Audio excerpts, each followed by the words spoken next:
Hello my dear students. तो आज हमारा क्लास 11 का जो फंक्शन चैप्टर है उसका पार्ट 1 जो है उसका शीट डिस्कशन है। तो पूरा शीट को डिस्कस करने वाले हैं। तो जो भी बच्चे ट्राई किए उसको प्रॉपरली देखिएगा, है ना। जो भी आपका मिस्टेक हुआ है या फिर जो भी आप नहीं कर पाए, शायद डिस्कशन के थ्रू मैं इसको क्लियर कर पाऊँ, ठीक है। वही मोटिव है।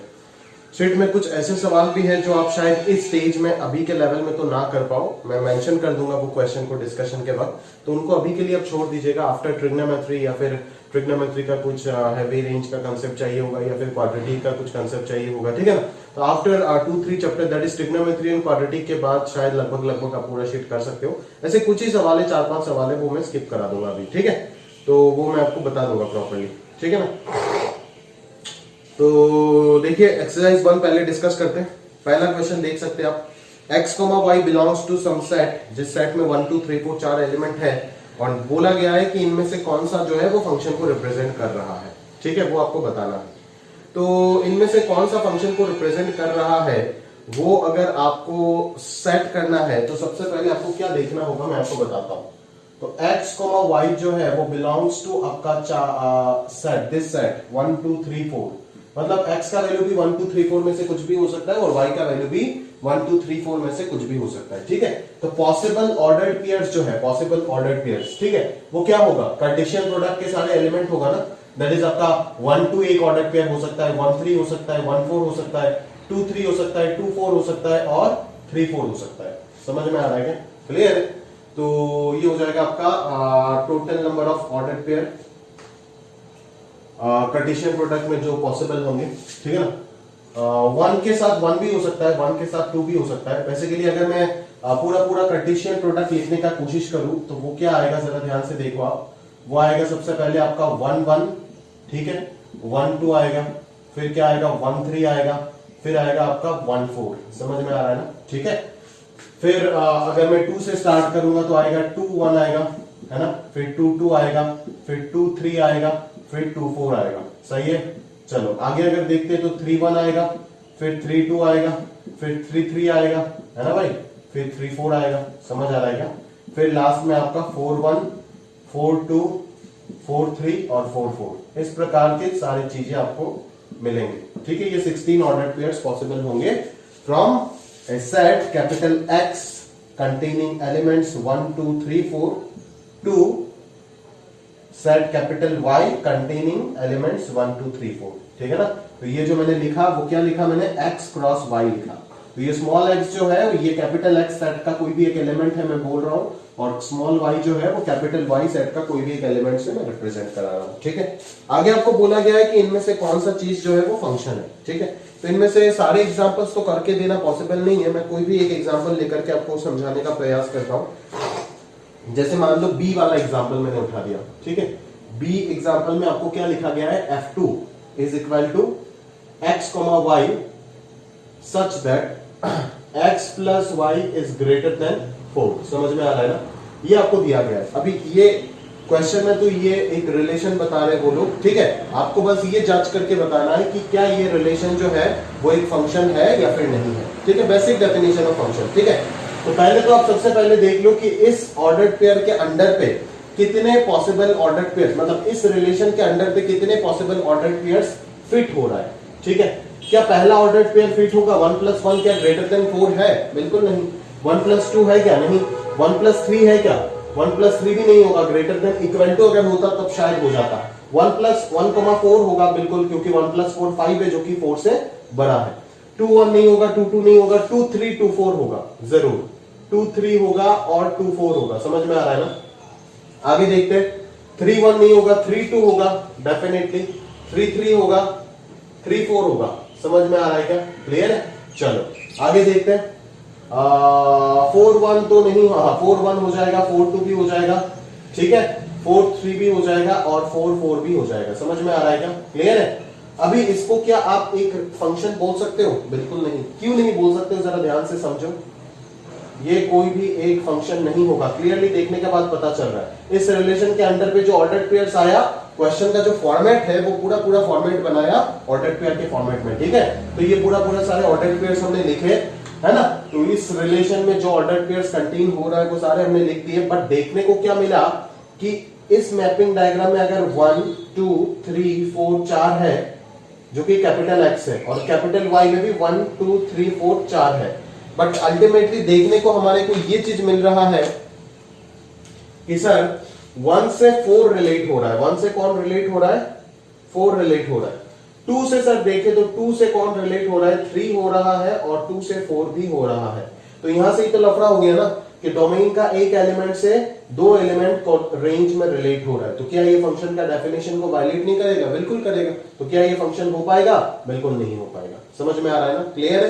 तो इस प्रकार से आपको रीजन दे करके लिखना होगा। ठीक है, तो ये हो गया बी पार्ट, है ना। अभी अगर मैं आगे देखूं तो आगे भी आप बाकी सारे लगभग कर ही लोगे, ठीक है ना। ई वाला पार्ट बता देते चलो। ई वाले पार्ट में आपको क्या दिख रहा होगा? ई वाले पार्ट में आपको दिख रहा होगा f is equal to ordered pair n, 3m के फॉर्मेट में है such that n belongs to natural number set n। ठीक है, क्लियर है सर? चलो जरा ध्यान से देखते प्रॉपर्ली। तो n, 3m के फॉर्मेट में कौन सा ऑर्डर्ड पेयर है? अगर मैं नेचुरल नंबर, पहला नेचुरल नंबर रखता हूं 1, तो 1 इंटू 3 आना चाहिए। क्या 1, 3 इस प्रकार का कोई ऑर्डर पेयर प्रेजेंट है? बिल्कुल है। तो यहाँ पे 1, 3 एक ऑर्डर पेयर आ जाएगा। ठीक है ना। 1, 4 ये भी तो नहीं है इस फॉर्मेट में। 2, 1 अगर 2 होता है n का वैल्यू तो इधर 6 होना चाहिए। 2, 6 है क्या कहीं पे? नहीं है। अगर 3 होता है n के जगह पे तो 9 होना चाहिए। क्या है? 3, 9। 4 अगर होता है तो 12 होना चाहिए। कुछ भी नहीं है, सिर्फ 1, 3 ही प्रेजेंट है, तो यही हो जाएगा। समझ में आ रहा है ना। तो 1, 2, 3, 4 और इधर हो जाएगा आपका क्या बोलते हैं 1, 2, 3, 4। समझ में आ रहा है। तो इधर से आपका 1 का रिलेशन किसके साथ हो रहा है? सिर्फ 3 के साथ हो रहा है। ठीक है ना। अभी अब ये मत बोल देना कि सर डोमेन का तो इतने सारे एलिमेंट। देखो ये जो मैंने बनाया ये समझाने के लिए बनाया, ये डोमेन नहीं है पूरा पूरा। ठीक है ना। डोमेन तो सिर्फ आपका कौन है? 1 ही है। और कोडोमेन कौन है आपका? क्लियरली दिख रहा है, सिर्फ 3 ही होगा। ठीक है, सॉरी कोडोमेन और रेंज जो भी है, रेंज कोडोमेन पता नहीं कुछ भी हो सकता है, बट रेंज 3 ही होगा और डोमेन सिर्फ 1 ही होगा। समझ में आ रहा है ना? क्लियर है। तो इसको अपन क्या बोलेंगे? इसको अपन बराबर एक फंक्शन बोल सकते हैं। ठीक है, तो अभी अगला क्वेश्चन देखते हैं। चलिए तो चलिए आगे देखते हैं नेक्स्ट क्वेश्चन से, क्वेश्चन नंबर 2। अच्छा, उससे पहले क्वेश्चन नंबर 1 का जो ई पार्ट जो अभी बोला था वो मतलब देखो वो उसमें अगर आप देखोगे तो प्रॉपरली एक इंडिविजुअल क्वेश्चन होना चाहिए था, है ना। पहले वाले 4 पार्ट के साथ ये गलती से मिक्स हो गया। ये इंडिविजुअल अलग सा एक क्वेश्चन होना चाहिए था अगर तरीके से देखोगे तो, क्योंकि ये डायरेक्टली एक फंक्शन है या नहीं वो पूछा जा रहा है। समझ में आ रहा है ना। तो अभी आप क्लियरली देख सकते हो कोई भी नेचुरल नंबर में अगर रखूं तो ऑर्डर्ड पेयर किस प्रकार से मिलेगा? इस तरीके से मिल सकता है ऑर्डर्ड पेयर। समझ में आ रहा है ना। एंड सो ऑन चलता जाएगा।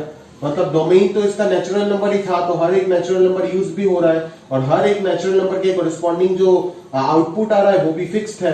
ठीक है, एक इनपुट से 2 आउटपुट ऐसा सीन भी नहीं हो रहा है और डोमेन मिस हो रहा है ऐसा सीन भी नहीं हो रहा है। तो ये बराबर एक क्या हो जाएगा? फंक्शन हो जाएगा। ठीक है, अगर इंडिविजुअली इस क्वेश्चन को अपन देखें तो।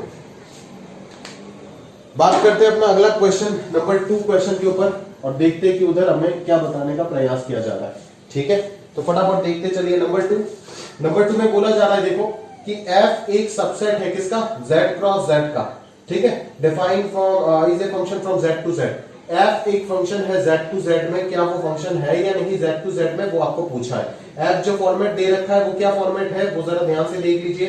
एक ऑर्डर्ड पेयर दे रखा है ab, a+b के फॉर्मेट में। क्या ये ऑर्डर्ड पेयर क्या ये जो फंक्शन रिलेशन का रिप्रेजेंटेशन लिखा गया है ये एक फंक्शन को इंडिकेट कर रहा है या नहीं कर रहा है, वही आपको एग्जैक्टली बताना है। ठीक है, तो आप क्या सोचोगे? आप सोचोगे कि अगर इसको फंक्शन होना है तो ऐसा सीन नहीं हो सकता सबसे पहले कि एक इनपुट से 2 आउटपुट, ऐसा सीन बिल्कुल नहीं हो सकता है। और ऐसा भी नहीं हो सकता है कि कहीं पे आपको अगर दिख जाता है कि डोमेन का कोई एलिमेंट मिस हो रहा है, तो ऐसा भी नहीं हो सकता है। तो आप उसी चीज पे सबसे पहले सोचिए और इसको एक रिलेशन प्रूफ करने का कोशिश कीजिए। समझ में आ रहा है ना? इसको सोचिए उसी तरीके से, है ना। एक अच्छा क्वेश्चन बोल सकते हैं इसको, आप उसी अंदाज से सोचिए और इसको एक रिलेशन प्रूफ करने का कोशिश कीजिए। जैसे मान लो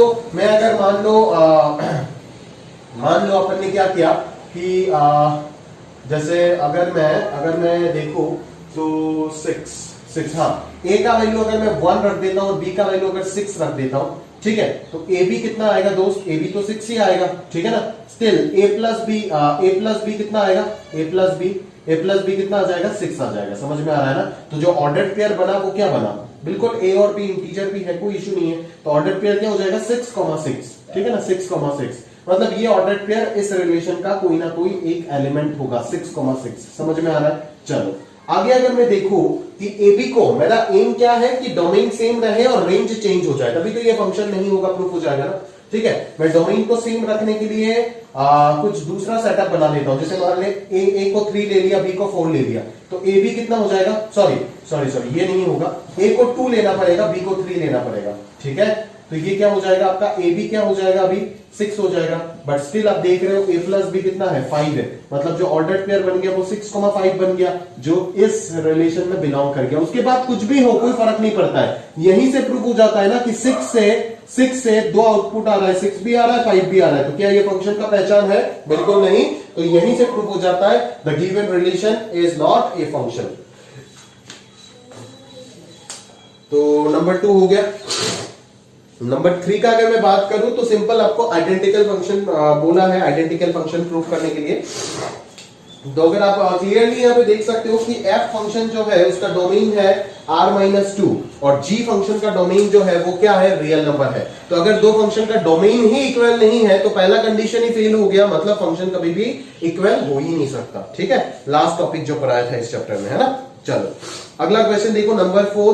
नंबर 4 में पूछा जा रहा है कि f और g इक्वल है, प्रूफ करो। अगर प्रूफ करने बोला जा रहा है तो आपको कुछ ना कुछ लिखना पड़ेगा जरूर। ठीक है, तो बेसिकली कुछ नहीं लिखना है, वही लिखोगे आप, डोमेन सेम है, कोडोमेन सेम है, and for all given inputs of domain range जो आ रहा है वो भी क्या आ रहा है, सेम आ रहा है। तो इसी प्रकार से आप करोगे, ज्यादा टेंशन वाला तो कोई बात है नहीं यहाँ पे।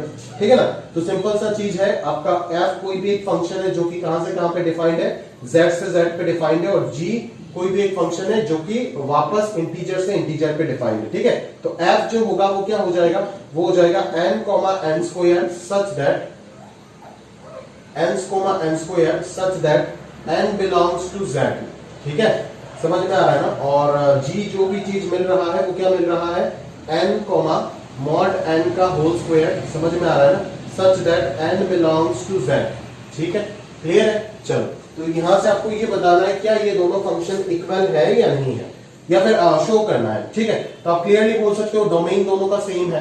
ठीक है ना, here domain of f is equal to domain of g and also codomain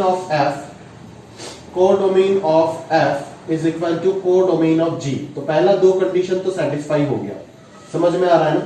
ठीक है, now we have है ना, f of n is equal to n square, यही तो होगा ना फंक्शन fn। इनपुट अगर n डालेंगे तो आउटपुट n स्क्वायर आएगा, और g ऑफ n जो आएगा वो क्या आ जाएगा, इनपुट अगर n डालोगे तो आउटपुट आ जाएगा मॉड n स्क्वायर। आप जानते हो modulus of n square, modulus के पावर में जब भी इवन लगता है तो वो मॉड्यूलस लगाना ना लगाना बराबर है, तो इसी को अपन डायरेक्टली क्या लिख सकते हैं, n स्क्वायर लिख सकते हैं। ठीक है, तो एज आप लिखोगे कि f of n is equal to g of n is equal to n square for all n belongs to z। ठीक है, therefore range of f and g, ऐसे लिख देते हैं, range of f is equal to range of g। सिर्फ range equal होने से भी नहीं होगा, and also graph of both the functions must be same, and also graph of both f and g are same। ठीक है, therefore fn and gn are two identical functions, ठीक है। तो इस प्रकार से बोर्ड एग्जाम में अगर 2 मार्क्स का प्रूफ आता है तो आप लिख सकते हो। समझ में आ रहा है क्या, पक्का हो गया, क्लियर है। चलो आगे देखते हैं। नंबर 5 देखो कि find the domain for which the function fx and gx are equal. मतलब x डोमेन निकालने के लिए बोला है, मतलब क्या बोला है आपको, x का कौन सा वैल्यू के लिए ये दोनों फंक्शन इक्वल होगा, वही तो बोला है ना। देखो मैं तो लिखते पॉज इरेज करते जाऊंगा, पॉज करके लिख लीजिएगा प्रॉपर्ली। ठीक है, अगर आपको लिखने का जरूरत है। ठीक है, चलो, तो बोला है कि क्या डोमेन है जिसके लिए आपका फंक्शन दोनों इक्वल होगा, समझ में आ रहा है ना। ठीक है ना, तो find the domain for which the functions fx and gx are equal, समझ आ रहा है। तो for functions fx and gx to be equal, for functions fx and gx to be equal, for functions fx and gx to be equal, fx must be equal to क्या हो जाएगा, gx function. fx must be equal to क्या होगा, gx function होगा। अभी अगर fx gx के equal हो गया तो अपन क्या बोलेंगे कि fx जो दिया हुआ है उसको gx के इक्वेट करो, ठीक है ना, 1 माइनस 3x, और यहां से सॉल्व करके जो x का वैल्यू आएगा वही वो डोमेन होगा ना दोनों फंक्शन का, जिसके वजह से ये दोनों फंक्शन इक्वल होगा। समझ में आ रहा है ना, fx और gx दो, ये क्वाड्रेटिक पॉलिनोमियल है, ये लीनियर पॉलिनोमियल है, कभी इक्वल होने का बात ही नहीं है। बट इन दोनों को इक्वल होने के लिए डोमेन क्या होगा वही तो पूछा है ना, ठीक है। तो इन दोनों को अगर मैं इक्वेट कर देता हूं तो फंक्शन का जो वैल्यू निकलेगा उसी के ऊपर बेस करके हम बोलेंगे कि क्या वैल्यू हो सकता है जिस वजह से आपका फंक्शन जो है वो इक्वल हो जाएगा।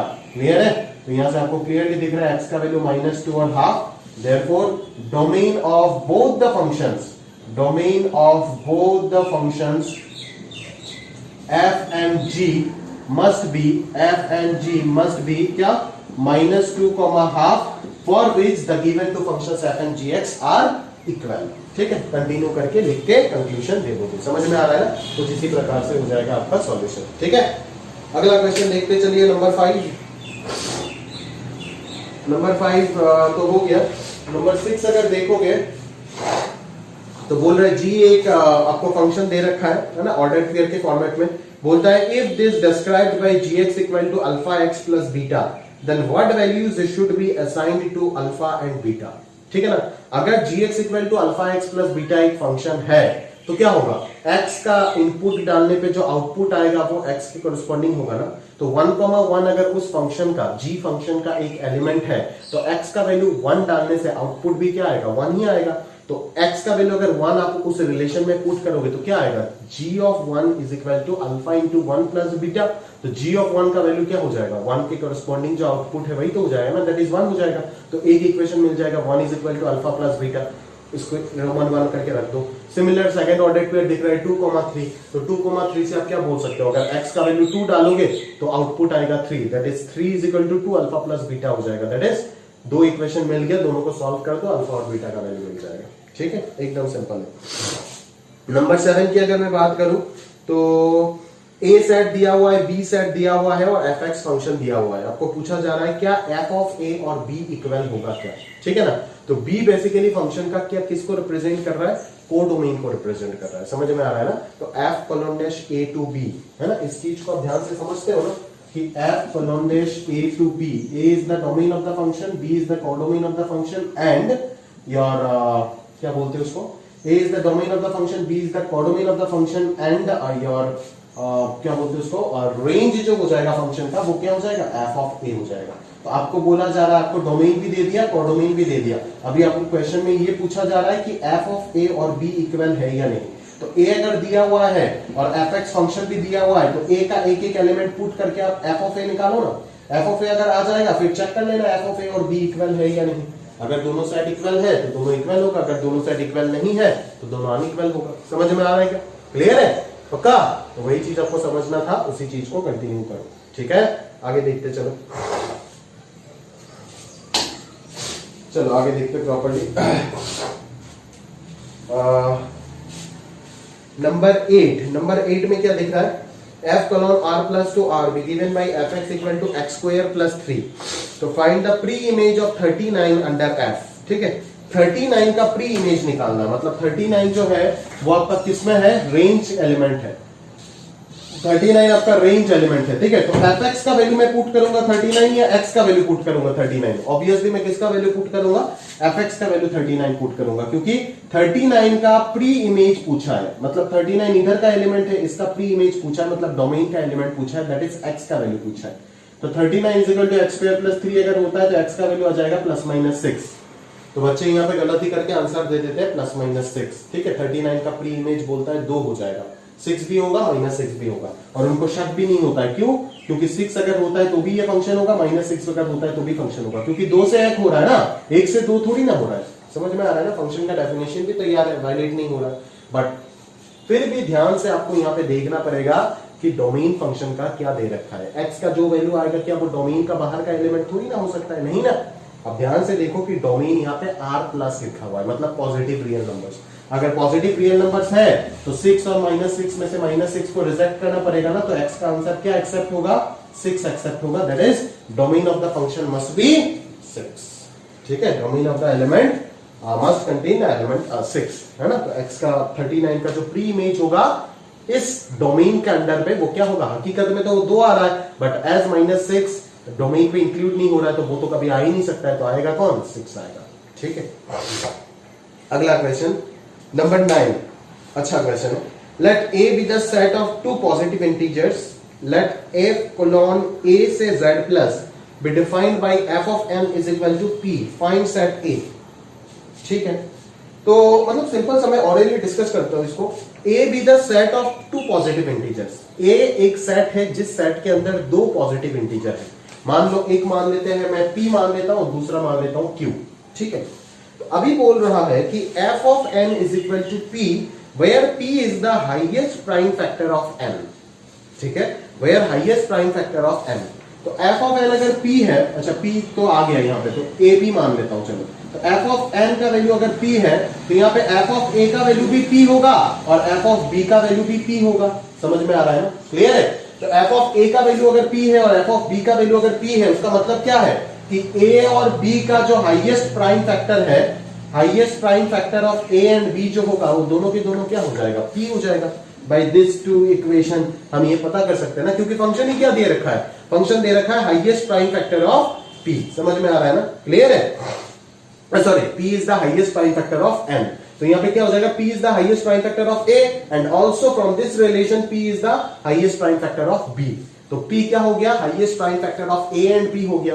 तो a और b का हाईएस्ट प्राइम फैक्टर अगर p होता है, तो जैसे मैं आपको एग्जांपल दिखाता हूं, 3 और 6 का हाईएस्ट प्राइम फैक्टर कौन है? 3 है। ठीक है, फिर मैं और दिखाता हूं, 3 और 9 का हाईएस्ट प्राइम फैक्टर क्या है? 3 है। 3 और 12 का हाईएस्ट प्राइम फैक्टर क्या है? 3 है। तो ये सारे जगह पे तो आंसर 3 मिल रहा है। तो क्या ये जो सेट होगा, क्या ये सेट यूनिक होगा? नहीं होगा। ये जो दो एलिमेंट कंटेन हो रहा है a और b, क्या ये a और b का जो कॉम्बिनेशन है क्या वो यूनिक होगा? हमेशा नहीं होगा। मल्टीपल पॉसिबिलिटीज बन जाएगा for the given set capital A। That is domain of the function के लिए मल्टीपल पॉसिबिलिटी बनेगा। तो वही तो आपको पूछा गया है। ठीक है, फाइंड सेट A। तो सेट A के पास आपके पास हजारों ऑप्शन हो गया। 3,6 कर्ली ब्रैकेट के अंदर लिख सकते हो, 3,9, 3,12। ये तो तभी लिखोगे जब p आपका 3 होगा। अगर p 5 हो गया तो 5,10, 5,15, 5,20 इस प्रकार से आप लिख सकते हो। समझ में आ रहा है ना? क्लियर है? तो यहाँ पे लास्ट में पूछा है, is a uniquely determined? No, बिल्कुल समझ में आ रहा है ना, क्योंकि a को अपन यूनिकली डिटरमाइन नहीं कर पाएंगे। ठीक है, तो हो गया यहां तक, है ना। अभी नंबर 10 में पूछा है fx एक फंक्शन प्रूफ करो और gx एक फंक्शन नहीं है वो प्रूफ करो।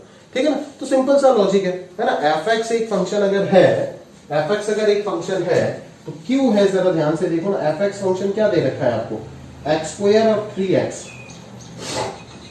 x² का वैल्यू दिया 0 से 3 और x का वैल्यू दिया 3 से 10 तक। समझ में आ रहा है? आपको ग्राफ्स वगैरह थोड़ा सा तो आता है ना, तो अगर मैं ग्राफ से थोड़ा सा इसको इंट्रोडक्शन कराने का कोशिश किया तो आप समझ ही पाओगे ग्राफ से। समझ में आ रहा है ना? क्लियरली ग्राफ से आप आंसर करो, बेटर होगा। ठीक है, समझ में आ रहा है? चलो जरा ध्यान से देखते हैं। अच्छा, gx फंक्शन भी लिख देते, gx फंक्शन भी लिख देते। gx क्या दिया है? सेम दिया है, x² और 3x ही दिया है, बट इंटरवल चेंज कर दिया। x का वैल्यू 0 से 2 दे दिया और इधर दे दिया x का वैल्यू 2 से 10 दे दिया। ठीक है, तो fx का ग्राफ मैं ड्रॉ करने जा रहा हूं, जरा ध्यान से देखिएगा। ठीक है ना, fx का ग्राफ में क्या होगा? 0 से 3 तक है x² का ग्राफ। तो x² का ग्राफ ऐसे होता है ना, वर्टिकली अपवर्ड पैराबोला। ठीक है ना, बट इधर तो आएगा नहीं क्योंकि हमें 0 से स्टार्ट करना है। तो 0 से 3 हो जाएगा x²। ठीक है, 0 से 3 हो जाएगा x²। 0 से 3 हो जाएगा x²। तो ये 3 से 9 आ रहा है। समझ में आ रहा है ना? क्लियर है? और 3 से 10 तक कौन होगा आंसर? 3x होगा। तो 3x कहां से शुरू होगा? 3 से 10 तक होगा। अभी 10 पे 3x अगर मैं 3 into 10 कितना होगा? 30 आएगा और 3 पे तो 9 ही आएगा, मतलब यहां से ऐसे जाएगा। समझ में आ रहा है ना? ये और आगे जाएगा 10, यहां से ऐसे जाएगा ग्राफ। तो 0 से 10 में this is the graph of your complete fx function. ठीक है, this is the complete graph of your fx function. ठीक है, तो यहां पे आप देखोगे कि फंक्शन चेक करने के लिए आप क्या करते थे? सोचो, वर्टिकल लाइन टेस्ट करते थे ना, है ना। कोई भी जगह पे अगर एक लाइन खींचोगे इस ग्राफ में तो हर जगह पे एक ही पॉइंट ऑफ इंटरसेक्शन मिलेगा। ऐसा नहीं होगा कहीं पे कि 2 पॉइंट से एक आउटपुट आपको मिल रहा है। समझ में आ रहा है क्या? क्लियर है? बट अगर जीएक्स का ग्राफ आप प्रॉपरली देखोगे तो आपको सब कुछ समझ में आएगा। जैसे कि ये 0 से 2 पे एक्स स्क्वायर है, अगर 2 पे एक्स स्क्वायर है तो ये क्या आएगा? 4 आएगा, है ना। और यहाँ पे ये 2 से 10 तक है, अगर मैं 2 बोलता हूं तो 2 पे यहाँ पे क्या आएगा? 6 आएगा। तो 6 से 10 तक मतलब यहाँ पे डिसकंटिन्यूटी आ रहा है। देखिए ये कंटिन्यूअस था ना ऐसे, यहाँ पे ये डिसकंटिन्यूटी आ रहा है, ये क्या हो गया? 6 हो गया। तो यहाँ पे भी हर जगह पे अगर मैं वर्टिकल लाइन खींचता हूं तो एक ही कट हो रहा है, बट इस जगह पे अगर वर्टिकल लाइन खींचते हो एग्जैक्टली 2 पे तो 2 कट पॉइंट आ रहा है। That is x equal to 2 पे यहाँ पे भी इक्वालिटी है, यहाँ पे भी इक्वालिटी है। x इक्वल टू 2 अगर यहाँ पे पुट करोगे तो 4 आएगा आंसर, और अगर x इक्वल टू 2 यहाँ पे पुट करोगे तो आंसर क्या आएगा? 6 आएगा। एक जगह पे तो इक्वालिटी छोड़ना चाहिए था ना उनको, बट एज उन्होंने नहीं छोड़ा उस वजह से ये gx फंक्शन नहीं बना, क्योंकि 2 एक इनपुट से 2 आउटपुट पॉसिबल हो गया। समझ में आ रहा है ना। तो एक इनपुट से 2 आउटपुट पॉसिबल होने का मतलब ये फंक्शन का डेफिनेशन को वायलेट कर बैठा। समझ में आ रहा है ना। तो ये कभी भी फंक्शन हो ही नहीं सकता। ठीक बात है? क्लियर है? चलो, तो ये हो गया आपका प्रॉपर डेफिनेशन। ठीक है कि यहाँ पे अगर मैं किसी भी एक जगह पे इक्वालिटी हटा देता तो ये बिल्कुल दोनों ही फंक्शन बन जाता, क्योंकि इक्वालिटी अगर मैं हटा देता तो यहाँ पे क्या आ जाता? ओपन सर्कल आ जाता ना। यहाँ पे वैल्यू तो 2 पे 6 और एब्सेंट हो जाता। यहाँ पे अगर इक्वालिटी हटा देता तो यहाँ पे ओपन सर्कल आ जाता। तो तब अगर आप लाइन खींचोगे तो भी 2 पे एक ही वैल्यू मिलता आपको। ओपन सर्कल पे तो वैल्यू एब्सेंट है ना। ठीक है? क्लियर है? इस प्रकार से चीजों को एनालाइज करके आपको समझना है दोस्त। अगर एक एक चीज छोटा छोटा पॉइंट भी आपको समझ नहीं आता है, ठीक है ना, तो आपको मेरे को पूछना है फोन करके। मैं बार बार ये चीज बोल रहा हूं। अभी फिर भी अगर आप नहीं पूछ रहे हो तो इसका तो 2 ही आउटपुट है, या तो आप किए ही नहीं, आपको मन ही नहीं है करने का, ठीक है ना, ऊपर ऊपर बहाने मारने का और बात करने का आपको मन है तो आप कर सकते हो, उसमें मैं कुछ बोलना नहीं चाहता। या फिर आप काफी आलसी इंसान हो कि आपको एक बार फोन करके भी अपना डाउट पूछने में थकान महसूस हो रहा है। ठीक है, तो इस प्रकार के दोनों एटीट्यूड अगर आप अपने अंदर रखोगे तो बेकार है। ठीक है ना। तो आप सिंपल सा एनसीईआरटी पढ़ो, खुश रहो, आराम से बोर्ड में अच्छा नंबर आ जाएगा और उससे खुश रहो। ठीक है, ज्यादा सपना देखने का कोशिश मत करो, क्योंकि जब टूटेगा ना बड़ा दर्द होगा, कस के दर्द होगा, याद रखिएगा। ठीक है, तब आप एक्सक्यूजेस बनाते जाएंगे खुद को सेटिस्फाइड करने के लिए। समझ में आ रहा है ना कि शायद मेरे पास ये होता तो हो जाता, शायद मेरे पास वो होता तो हो जाता, शायद अपन कोटा चले जाते, आंध्र प्रदेश चले जाते, दिल्ली फिजी चले जाते तो शायद अपना सब कुछ हो जाता। ठीक है ना। बट अगर उधर आप चले जाते तो क्या पता बोर्ड में जो आपका नंबर आ रहा है वो भी आपको नहीं आते, आप फेल होकर के घर पे आते। ठीक है ना, क्योंकि आपका एटीट्यूड ही नहीं है। आप एनआईटी या फिर एक अच्छा आईआईटी में जाकर के पढ़ो। ठीक है, उनका एटीट्यूड अलग होता है, वो मेहनती बच्चे होते हैं। ठीक है, अगर आप यहाँ पे रह के मेहनत नहीं कर पा रहे हो तो आपको क्या भगवान ला करके क्या दे देगा? कुछ और कुछ थोड़ी ना दे देगा। यही मटेरियल पूरा इंडिया में फॉलो होता है। ठीक है, सेम मटेरियल कराए जाते हैं हर जगह पे। ठीक है ना। तो अगर यहाँ पे आप नहीं कर पा रहे हो तो कहीं पे भी नहीं कर पाओगे, वो तो तय है। और अगर आप कर भी लिए तो आप उधर जाकर के चेंज होंगे, पहले उसी वक्त करेंगे। ठीक है ना, तो जरूर चेंज आया होगा। अगर आप ईमानदार हो तो इस चीज को जरूर आप बोलेंगे। तो एफएक्स नंबर 11 वाला क्वेश्चन एक आपके लिए नया पैटर्न का क्वेश्चन दिख रहा होगा, बट अगर आप सिंपल सा अलजेब्रा अगर आपको आता है तो आप डायरेक्टली इस प्रकार की चीजों को कर पाएंगे। आपको एक रिलेशन दिया है प्रूफ करने के लिए, इस टाइप का रिलेशन को हम फंक्शनल रिलेशन बोलते हैं। ठीक है ना, जो फंक्शन के फॉर्मेट में एक्सप्रेस किया हुआ रहता है ऑलरेडी। ठीक है, तो ये है आपका फंक्शनल रिलेशन। ठीक है, तो fx equal to x plus 1/x अगर है, ठीक है, तो आपको प्रूफ करना है कि LHS RHS बराबर है। LHS क्या है आपका? LHS है आपका f क्यूब x। इसका मतलब क्या है? इसका मतलब है कि fx का होल क्यूब। fx का होल क्यूब मतलब x plus 1/x whole cube. तो ये हो जाएगा x cube plus 1/x cube plus 3x square into 1/x। ठीक है, plus 3x into 1/x square. तो ये कितना हो जाएगा? x cube plus 1/x cube plus thrice x plus 3/x। This is your LHS। ठीक है, अभी अगर अपने को RHS निकालना है तो RHS निकालते चलिए जरा। ठीक है, RHS निकाल के फिर देखते दोनों इक्वल आ रहे हैं या नहीं आ रहे बराबर। ठीक है, तो RHS अगर मैं निकालने जाऊंगा तो RHS क्या आएगा? सबसे पहले देखो f ऑफ x क्यूब है plus 3 times of f of 1/x आ रहा है। ठीक है ना, तो f ऑफ x क्यूब क्या हो जाएगा दोस्त? बोलो, f ऑफ x क्यूब क्या हो जाएगा आपका? f ऑफ x क्यूब हो जाएगा fx क्या है? x प्लस 1/x है ना, तो f ऑफ x क्यूब हो जाएगा x cube plus 1/x cube, ठीक है ना। यहाँ पे x था तो यहाँ पे x है, यहाँ पे अगर x क्यूब आ जाएगा तो इन दोनों जगह पे x के जगह पे x क्यूब आ जाएगा, जैसे यहाँ पे आया, plus 3 times of f of x ये था, अभी f ऑफ 1/x क्या होगा, x की जगह पे 1/x आ जाएगा, दैट इज x की जगह पे 1/x लेकर के आ जाओ, हो गया काम, समझ में आ रहा है ना। तो ये x क्यूब हो गया, ये 1/x क्यूब हो गया, ये 3/x हो गया और ये 3x हो गया, ठीक है। तो वही चीज आपका किसके बराबर आ गया, fx का होल क्यूब के बराबर आ गया, दैट इज LHS के बराबर आ गया, जो कि एक सिंपल प्लेटफॉर्म है, ठीक है, क्लियर। ये हमारा पेज नंबर 1 का डिस्कशन कंप्लीट हुआ। अभी आगे बढ़ते हैं, पेज नंबर 2 से देखते हैं कि क्या क्या क्वेश्चन हमारा करने लायक है, ठीक है। f of x basically composite function है, ठीक है ना, 12 में मिलेगा आपको। f ऑफ x मतलब एक फंक्शन के अंदर एक और फंक्शन को आपने इंट्रोड्यूस करा दिए। तो अगर मेरे पास fx जो है वो अगर कुछ इस प्रकार से डिजाइन है 1/2x + 1, तो f ऑफ x जो होगा वो क्या हो जाएगा, इस fx के जगह पे 1/2x + 1 रख दो ना, ठीक है। और इसी चीज का आंसर लिखना है ना, अगर यहाँ पे x होता तो यहाँ पे x है, यहाँ पे अगर इतना सा बड़ा ब्रैकेट बैठा हुआ है तो इधर भी वही बड़ा ब्रैकेट बैठा देंगे, और ब्रैकेट के अंदर कौन है, 1/2x + 1 है, +1, मतलब जो x के जगह पे जो भी चीज आएगा उधर वही चीज पुट कर देना है, समझ में आ रहा है ना। ये ऊपर जाएगा तो 2x + 1 आएगा, ठीक है, और ये नीचे रहेगा तो ये 2x + 1 + 2 दैट इज 2x + 3 आ जाएगा। तो this is your function f of x which is the composition of two functions f and f itself, ठीक है। तो ये चीज आपको 12 में भी वापस मिलेगा, है ना भाई। चलो नंबर 13 अगर अपन देखें तो नंबर 13 बोला जा रहा है, क्या बोला जा रहा है देखते चलिए नंबर 13 पे। नंबर 13 देखते चलिए प्रॉपर्ली।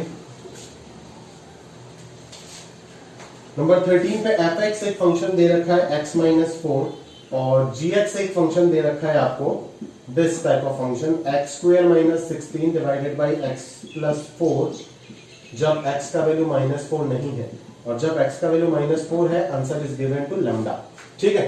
तो अगर इस दोनों फंक्शन को इक्वल होना है, अगर इस दोनों फंक्शन को इक्वल होना है फॉर ऑल x, क्योंकि देखो जब x का वैल्यू -4 नहीं है तो इसको अगर मैं कैंसिल करूंगा तो ये क्या आएगा, x + 4 तो कैंसिल होकर के x - 4 बचेगा ना, ठीक है।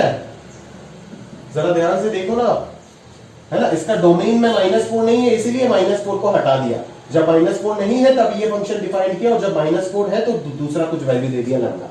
-4 पे अगर ये वैल्यू दे देगा तो ये अनडिफाइंड हो जाएगा ना डिनोमिनेटर। तो -4 पे जब x का वैल्यू -4 नहीं है, ऑल रियल वैल्यूज, इसका मतलब क्या है, x बिलोंग्स टू रियल -4, -4 के अलावा कोई भी रियल नंबर के लिए fx और gx सेम है ना, ये तो for all x belongs to r है ना। तो for all x belongs to r के लिए ये है, और for all x belongs to r minus only -4 के लिए, -4 को छोड़ दो, -4 छोड़ के बाकी सारे वैल्यूज के लिए fx और gx इक्वल दिख रहा है। तो अगर फॉर ऑल x fx और gx को इक्वल होना है तो -4 पे भी fx और gx को इक्वल होना पड़ेगा ना, समझ में आ रहा है ना।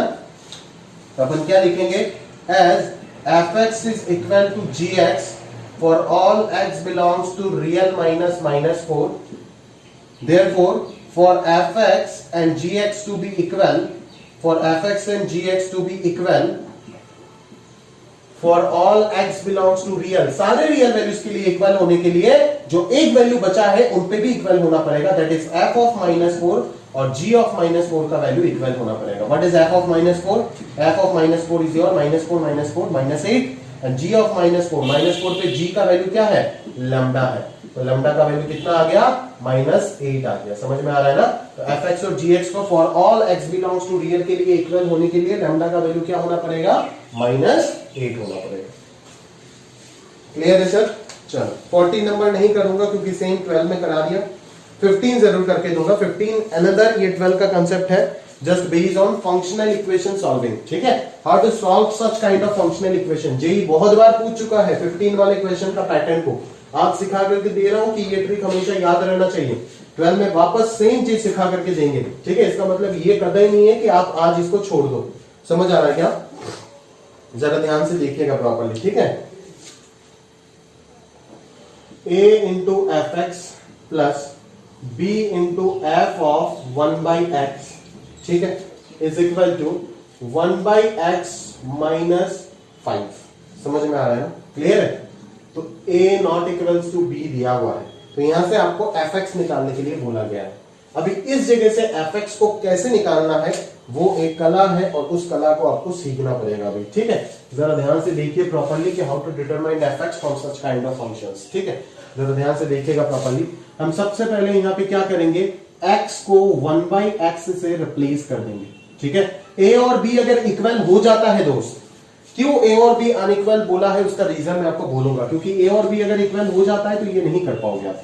x को 1/x से रिप्लेस करो, just replace x and 1/x। x के जगह पे 1/x अगर अपन डाल देंगे तो ये बन जाएगा 1/x और ये बन जाएगा x, ये बन जाएगा x माइनस 5। इसको एक इक्वेशन बोलो, इसको दूसरा इक्वेशन बोलो। अभी आपको क्या करना है, fx का वैल्यू निकालना है ना, तो f ऑफ 1/x को एलिमिनेट कर दो ना, खत्म हो जाएगा क्वेश्चन। समझ में आ रहा है। तो एलिमिनेट कैसे करोगे, इक्वेशन 1 को a से मल्टीप्लाई करोगे, उसको सबट्रैक्ट कर दोगे किससे, इक्वेशन 2 को b से मल्टीप्लाई करके। समझ में आ रहा है ना। तो इधर कितना हो जाएगा, a square f of x plus ab f of 1/x, ठीक है, माइनस इधर अगर मैं मल्टीप्लाई कर दूंगा b से, तो ये क्या हो जाएगा, ab f of 1/x minus b square f of x, ठीक है, इज इक्वल टू, इसको a से मल्टीप्लाई किया था ना RHS माइनस 5 है, माइनस इसको b से मल्टीप्लाई किया था तो bx प्लस 5b हो गया। समझ में आ रहा है। तो ये देखो ये वाला पार्ट पूरा पूरा कैंसिल हो गया, ठीक है। तो ये आ गया a square minus b square into f of x is equal to a/x minus bx minus 5a plus 5b। Clear है भाई, ठीक है। तो fx का जो वैल्यू निकल करके आ रहा है वो क्या होगा, a/x minus bx minus 5a plus 5b divided by A square minus B square, ये हो जाएगा आपका fx फंक्शन, ठीक है। बट यहाँ पे a not equal to b क्यों बोल करके दिया है, इस चीज को समझना जरूरी है। a not equal to b इसीलिए आपको बोल करके दिया है क्योंकि अगर यहाँ पे a और b इक्वल हो जाता, ठीक है, तो देखो ना a और b अगर इक्वल हो जाता तो ये दोनों चीज भी तो कैंसिल हो जाता, तो fx तो आप निकाल ही नहीं पाते ना यहाँ से। समझ में आ रहा है ना, क्लियर है। तो इस वजह से यहाँ पे a और b का वैल्यू अनइक्वल दिया गया है। क्लियर है सर, समझ में आ रहा है। इस पैटर्न को याद रखिएगा, काफी इंपॉर्टेंट पैटर्न है और बहुत तगड़ा क्वेश्चन इसके ऊपर डिजाइन करते जेई, ठीक है। ये बस एक इंट्रोडक्शन है। तो 15 तक डिस्कस कर लिए, उसके बाद हमारा क्या है, डोमेन रेंज निकालना है ना, 15 से 25। चलो आगे का चीज एक पॉज लेकर के डिस्कस करते हैं। तो चलिए आगे स्टार्ट करते हैं नंबर 16 से। नंबर 16 में क्या बोल रहे हो, find the sum product of an identical and modulus function, ठीक है। Sum product of an identical and modulus function. तो आइडेंटिकल फंक्शन अब क्या है जानते हो ऑलरेडी। आइडेंटिकल फंक्शन क्या था, fx is equal to x था, जिसका डोमेन भी r होता है, कोडोमेन रेंज सब क्या होता है, r होता है, ठीक है ना। जो भी इनपुट डालेंगे एज इट इज आउटपुट निकलेगा। तो ये हो गया आइडेंटिकल फंक्शन। और मॉड्यूलस फंक्शन की अगर मैं बात करूं तो वो gx क्या हो जाएगा, मॉड्यूलस ऑफ x हो जाएगा, ठीक है। उसका डोमेन भी r होता है और कोडोमेन r ही मानते हैं, ठीक है, बट उसका रेंज होता है नॉन नेगेटिव रियल नंबर, सब जानते हो, ठीक है। तो अगर मैं इनका सम और डिफरेंस निकालने का कोशिश करूं, क्या क्या निकालने बोला, फाइंड द सम और प्रोडक्ट। तो fx प्लस gx अगर मैं निकालने का कोशिश करूं तो gx को वापस आप रीडिफाइन कर सकते हो in such way that mod x will be x if x is greater than equal to 0 and minus x if x is less than 0, ठीक है। तो fx प्लस gx का अगर मैं बात करूं तो fx प्लस gx क्या हो जाएगा, x प्लस x हो जाएगा, ठीक है, और इधर x माइनस x हो जाएगा, सही है। तो ये कब आएगा, इस इंटरवल में आएगा, ठीक है। और देखो सेम इंटरवल में सेम चीज को ऐड करेंगे, ठीक है ना। x greater than equal to 0 वाले इंटरवल में gx का वैल्यू है x और x greater than equal to 0 वाले इंटरवल में fx का वैल्यू x ही है, तो दोनों को ऐड कर दिया। x लेस देन 0 वाले इंटरवल में gx का वैल्यू माइनस x और fx का वैल्यू है x, तो दोनों को ऐड कर दिया इन the interval x less than 0। तो ये कितना आ जाएगा, ट्वाइस x आ जाएगा x greater than equal to 0 वाले इंटरवल में, और ये लेस देन 0 आ जाएगा 0। समझ में आ रहा है। तो this is your fx plus gx function, ठीक है। अभी अगर आप fx इंटू gx फंक्शन निकालने के बारे में सोच रहे हो तो fx इंटू gx फंक्शन क्या हो जाएगा आपका, अगर मैं देखूं तो उधर का x है और इधर वाला x है, ये कब होगा, जब x greater than equal to 0, और ये वाला x है और ये वाला क्या होगा, माइनस x होगा। ये किस इंटरवल में होगा, x लेस देन 0 वाले इंटरवल में। तो ये हो जाएगा आपका x square in the interval x greater than equal to 0, और ये हो जाएगा आपका minus x square in the interval x less than 0। Clear है। तो ये हो गया आपका F X into G X और उधर वाला हो गया F X plus G X. Clear है? तो ये हो गया आपका प्रॉपर डेफिनेशन ऑफ फंक्शन। ठीक है ना? That is sum of identical and modulus function and this is the product of your identical and modulus function. सही है? क्लियर है? आगे देखते चलिए सर।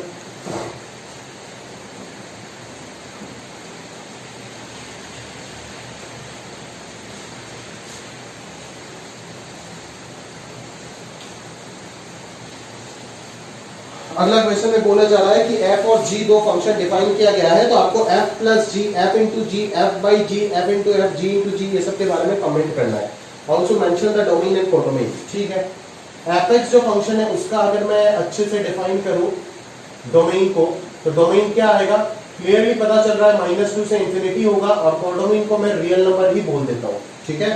चलो, gx फंक्शन को अगर मैं प्रॉपर्ली डिफाइन करने का कोशिश किया तो ये √4 माइनस एक्स स्क्वायर है, तो इसका डोमेन क्या आएगा? क्लियरली पता चल रहा है कि -4 से 4 के बीच में आएगा। समझ में आ रहा है क्या? -4 से 4 के बीच में आएगा और आपका कोडोमेन को मैं क्या बोल देता हूँ, सॉरी -4 क्या बोल रहा हूँ, -2 से 2 के बीच में आएगा। समझ में आ रहा है ना? क्योंकि आप इसका डोमेन कैसे निकालोगे जानते ही हो ना भाई, कि 4 minus for this function to be define 4 minus x square greater than equal to 0, तो यहाँ से सॉल्व करके x का वैल्यू आएगा आपके पास -2 से 2। क्लियर है? तो इस प्रकार से आपको अकॉर्डिंगली काम करना है ना भाई? क्लियर है? चलो आगे देखते हैं प्रॉपर्ली। तो ये हो गया fx और gx। तो अभी अपने को क्या निकालना है? fx प्लस gx निकालना है, तो दोनों को ऐड कर दो। ठीक है ना? तो डोमेन क्या आ जाएगा? सबसे पहला पार्ट जो fx प्लस gx आएगा, f प्लस g, वो भी क्या हो जाएगा? दोनों को ऐड कर दो ना, सिंपल सा। बट जब दोनों को ऐड कर देंगे तो नया फंक्शन का जो डोमेन होगा वो दोनों का ऑब्वियसली क्या होगा? इंटरसेक्शन होगा। तो f प्लस g फंक्शन का जो डोमेन हो जाएगा वो दोनों का इंटरसेक्शन होगा, दैट इज क्या हो जाएगा? -2 से 2 हो जाएगा। और कोडोमेन को तो आप रियल ही रखो, कोई दिक्कत नहीं, कोडोमेन से हमें कोई मतलब ही नहीं है। सिमिलरली जब f माइनस जी करोगे तो बीच में बस माइनस आएगा, डोमेन सेम होगा। f इंटू जी करोगे तो बीच में प्रोडक्ट आएगा, डिवीजन करोगे तो बीच में डिवीजन आएगा। बट डिवीजन के केस में मैं एक और चीज आपको ध्यान देना चाहता हूं कि व्हेन डिवीजन आप डिफाइन करोगे तब आपका डिनोमिनेटर नॉन जीरो होना चाहिए। एक्स्ट्रा एक और कंडीशन आ जाएगा, f डिवाइडेड बाई z के लिए वो क्या होगा? √x plus 2 divided by √4 minus x square. सही है क्या? क्लियर है? तो यहाँ पे जब भी मैं इसको डिफाइन करने का कोशिश किया तो f प्लस जी पे -2 और 2 पे मेरा ओपन हो जाएगा और उस जगह से रियल नंबर होगा। यहाँ से इसको कैंसिल आउट करके आप क्या लिख सकते हो? आंसर यहाँ पे सिर्फ 1/√2 माइनस एक्स भी लिख सकते हो। क्लियर है? और आपका ये चीज सेम ही रहेगा, है ना? तो इस प्रकार से आपको डिफाइन करना है। f इंटू एफ मतलब सेम फंक्शन का प्रोडक्ट करना है। f इंटू एफ क्या हो जाएगा? x प्लस 2 हो जाएगा, जहां पे डोमेन क्या होगा? डोमेन स्टिल आपका क्या रहेगा? देखो f इंटू एफ, बहुत अच्छे ना, इसको √x plus 2 into √x plus 2 जो है ऐसे करके x प्लस 2 लिख देते हैं और डोमेन लिख देते हैं रियल नंबर, क्योंकि इसका डोमेन रियल नंबर है। बट ध्यान से देखो ये आया कहां से? ऊपर वाले से आया। अगर डोमेन रियल नंबर बोलोगे तो ये जहां से आया वो अनडिफाइंड हो जाएगा, तो डोमेन स्टिल आपका -2 से इंफिनिटी होगा for this to root to be defined. समझ में आ रहा है? gx इंटू gx जब करोगे तो this into this 4 minus x square आएगा आंसर, बट डोमेन स्टिल आपका -2 से 2 ही रहेगा। ठीक है? तो ये सब छोटी छोटी बातों पे प्रॉपर्ली ध्यान दे देना दोस्त। ठीक है ना? चलो आगे 18 नंबर, fx gx दे रखा है और आपको कुछ कुछ वैल्यू निकालने के लिए कहा गया है। ठीक है? तो चलिए देखते हैं उस प्रकार की क्वेश्चन कैसे करेंगे अपन। सही है?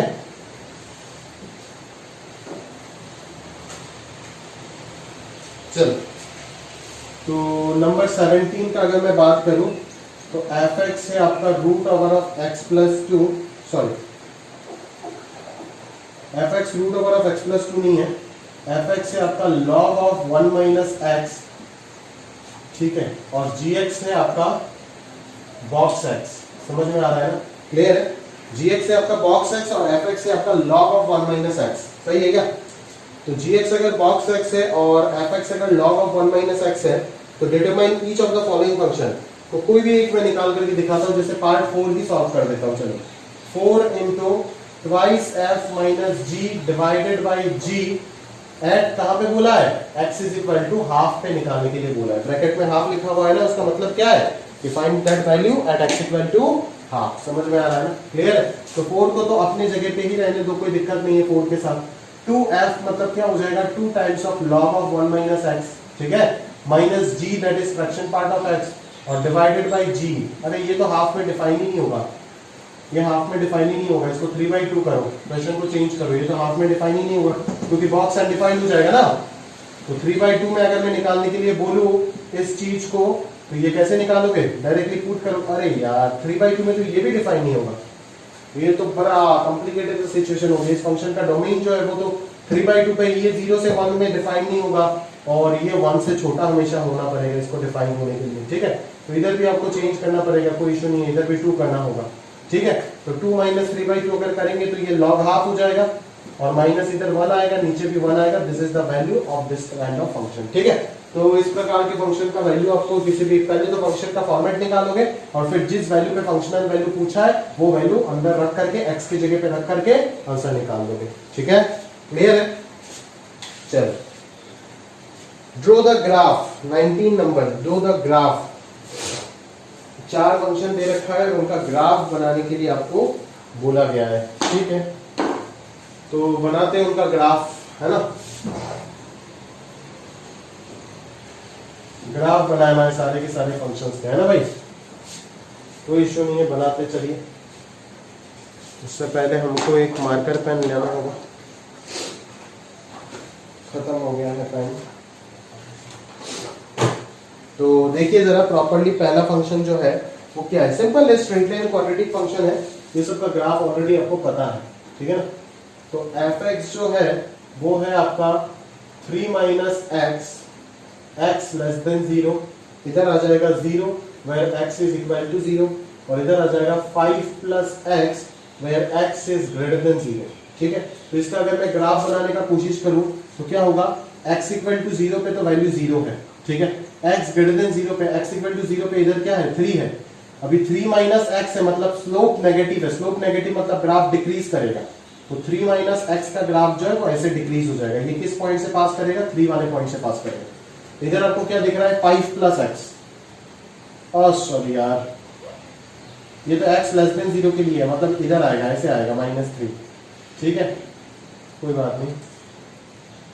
इधर है 5 + x, तो x equal to 0 पे, ये तो 3 है, x equal to 0 पे आंसर क्या आएगा, 5 आएगा। तो 5 तो ऊपर है, बट स्टिल यहाँ पे इक्वलिटी नहीं है किसी भी जगह पे, इसीलिए मैंने ओपन सर्कल लगाया और यहाँ पे क्लोज लगाया। तीनों जगह पे अगर क्लोज हो जाएगा तो प्रॉब्लम हो जाएगा ना, 0 पे 3 वैल्यू आ जाएगा, फंक्शन का डेफिनेशन वायलेट हो जाएगा।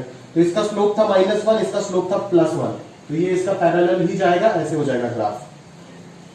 क्योंकि 5 + x लाइन का y = 5 + x, y = 3 - x, इस प्रकार के ग्राफ का लाइंस का ग्राफ बनाना पड़ेगा ना आपको। तो वही चीज आप बना रहे हो एग्जैक्टली, बट इसको यहीं पे रोक रहे हो आप, क्यों, क्योंकि अलग अलग इंटरवल में ग्राफ का नेचर चेंज हो रहा है, ठीक है।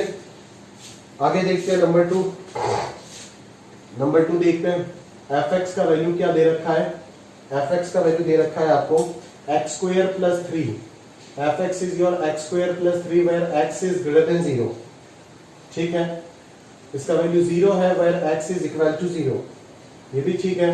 और इसका वैल्यू -x² - 3 है where x is equal to 0, ठीक है, कोई बात नहीं। तो ये क्या हो जाएगा आपका, इसका अगर मैं ग्राफ बनाने का कोशिश करूं तो प्रॉपर्ली जरा ध्यान से देखिएगा।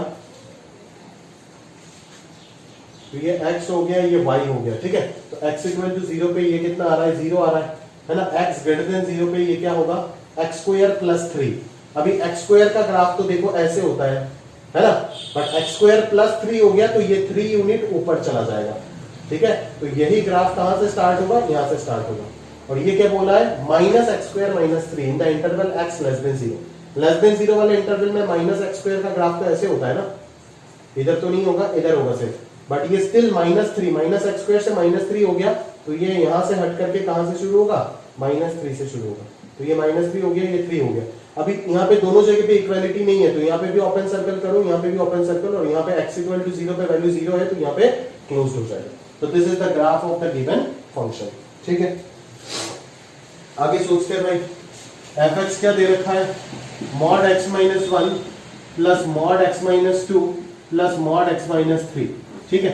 तो इस प्रकार के फंक्शन को डिफाइन करना मैंने आपको ऑलरेडी बहुत बार सिखा चुका हूं, ठीक है। यहाँ पे 1 रखो, यहाँ पे 2 रखो, यहाँ पे 3 रखो, ठीक है। समझ में आ रहा है, जितना मॉड्यूलस है उतना रूट्स यहाँ पे आप प्लॉट करो, ठीक है। x का वैल्यू जब 3 से बड़ा होगा तो मॉड ऑफ x माइनस 3 का आंसर क्या हो जाएगा, x माइनस 3। x का वैल्यू जब 3 से बड़ा होगा तो mod of x minus 2 will be x minus 2, और x का वैल्यू जब 3 से बड़ा होगा तो mod of x minus 1 will be x minus 1। ठीक है, x का वैल्यू जब 2 से 3 के बीच में होगा, ठीक है ना, x का वैल्यू जब 2 से 3 के बीच में होगा तो क्या हो जाएगा, ये x माइनस 3 तो नेगेटिव हो जाएगा, तो ये हो जाएगा 3 माइनस एक्स, बट स्टिल ये दोनों पॉजिटिव ही रहेगा।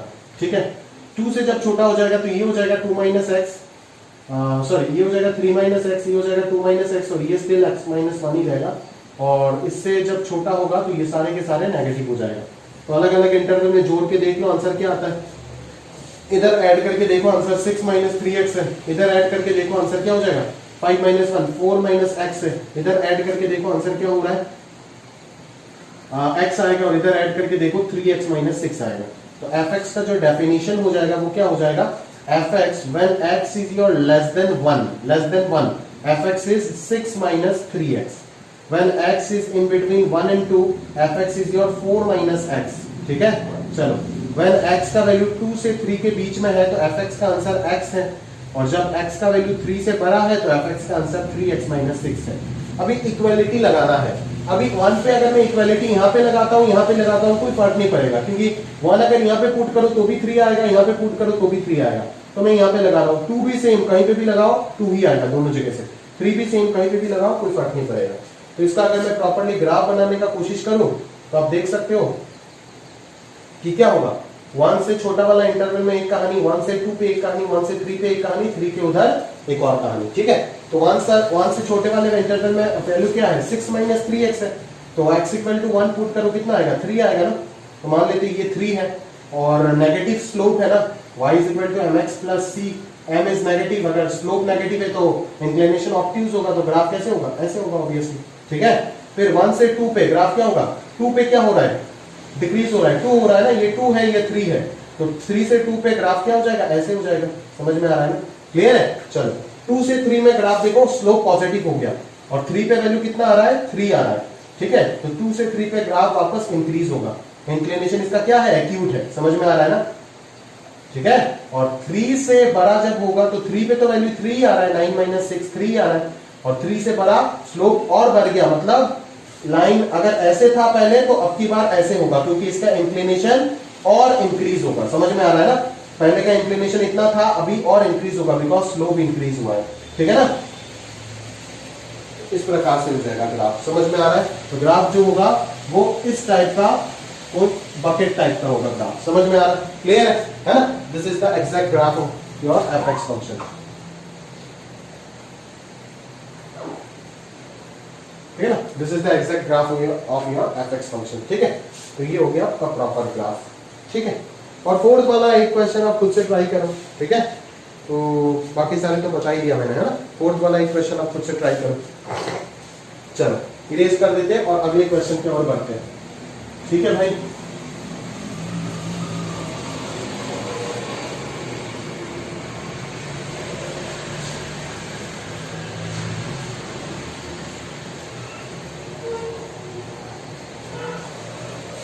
देखो नंबर 20 में क्या बोला जा रहा है, देखो जरा ध्यान से। नंबर 20 बोला जा रहा है f(x) is your mod x by x, f(x) is your modulus of x by x। ठीक है, तो c कोई भी एक नॉन जीरो रियल नंबर है तो आपको एक रिलेशन प्रूव करने के लिए बोला गया है। तो इस प्रकार की क्वेश्चन बोर्ड एग्जाम में आ सकते हैं, और अगर वो आए बोर्ड एग्जाम में तो वो बोर्ड एग्जाम का एक अच्छा क्वेश्चन माना जाएगा। ठीक है, तो आपको प्रूव करना है c के टर्म में रिलेशन। तो c तो पता नहीं है, c is a non zero real number. अभी नॉन जीरो बोलने का मतलब पॉजिटिव भी हो सकता है, नेगेटिव भी हो सकता है। तो हम केस 1 में मान लेते हैं, केस 1 में मान लेते हैं considering c be a positive real number, be a positive real number। समझ में आ रहा है ना, that is c greater than 0 मान लिया। तो अभी आपका LHS पकड़ो, LHS क्या है आपका, modulus of fc minus f of minus c। ठीक है, this is your f(x) function, this is your given LHS। f of c कितना हो जाएगा दोस्त, modulus of c by c minus f of minus c हो जाएगा modulus of minus c by minus c। चलो ये माइनस माइनस हो गया प्लस, अभी c अगर पॉजिटिव है तो मॉड c का वैल्यू तो c ही हो जाएगा ना, ये माइनस माइनस प्लस हो गया। अगर c पॉजिटिव है तो माइनस c नेगेटिव हो जाएगा, तो माइनस c अगर नेगेटिव हो गया तो मॉड ऑफ माइनस c क्या हो जाएगा, माइनस ऑफ माइनस c हो गया। समझ में आ रहा है ना? Since c is greater than 0, mod c is equal to c and mod of minus c is equal to minus sorry plus c। ठीक है, ये क्या होगा एक्चुअली, ये माइनस ऑफ माइनस c होगा जो कि प्लस c हो जाएगा। तो आप जानते हो अगर नेगेटिव है तो जो अंदर बैठा हुआ उसके साथ एक और माइनस आ जाता है मॉड्यूलस के केस में। इनइक्वालिटी में सब कुछ पढ़ के आया, तो ये कितना हो जाएगा 1 + 1, तो ये आंसर कितना आया 2 आया। सिमिलरली केस 2 के लिए आप कंसीडरिंग c एज नेगेटिव आप कर लीजिएगा, यहाँ पे -1 आएगा, यहाँ से भी -1 आएगा, -1 प्लस -1 कितना आएगा, -2 आएगा, जिसका मॉड्यूलस होकर के आंसर 2 ही आएगा। तो दोनों केस से आपको अलग अलग प्रूफ करना पड़ेगा, डायरेक्टली आप प्रूफ नहीं कर पाओगे, है ना? दोनों केस मान करके प्रूफ करना होगा, बिकॉज आपका c एक नॉन जीरो रियल नंबर है। c पॉजिटिव है या नेगेटिव है किसी को नहीं पता, दोनों के लिए अलग अलग करना पड़ेगा। ठीक है, चलो अगला question, express the perimeter of an equilateral triangle inscribed in a circle of radius r in the functional form, state the domain and range. Okay, equilateral triangle के अंदर एक सर्कल अगर मैंने इंस्क्राइब किया जिसका रेडियस कितना है r है, तो जिसका रेडियस अगर r है तो ये परपेंडिकुलर होगा, ये भी परपेंडिकुलर होगा, ये भी परपेंडिकुलर होगा। ठीक है ना, ऑब्वियसली होगा क्योंकि ट्रायंगल इक्विलैटरल है, सारे सिमेट्रिक है। समझ में आ रहा है क्या? क्लियर है ना? अगर आप इन दोनों को ज्वाइन कर देते हो, अगर आप इन दोनों को ज्वाइन कर देते हो ना, ठीक है, तो एंगुलर बाइसेक्टर कितना एंगल बनाता है, 30 डिग्री बनाता है ना, ये भी 30 डिग्री है। समझ में आ रहा है? ये दोनों इक्वल भी होगा, है ना, ये दोनों इक्वल भी होगा। इक्विलैटरल ट्रायंगल में तो सारी ज्योमेट्री से अपन प्रूव कर सकते हैं कि ये सारे के सारे 90 होगा और r होगा।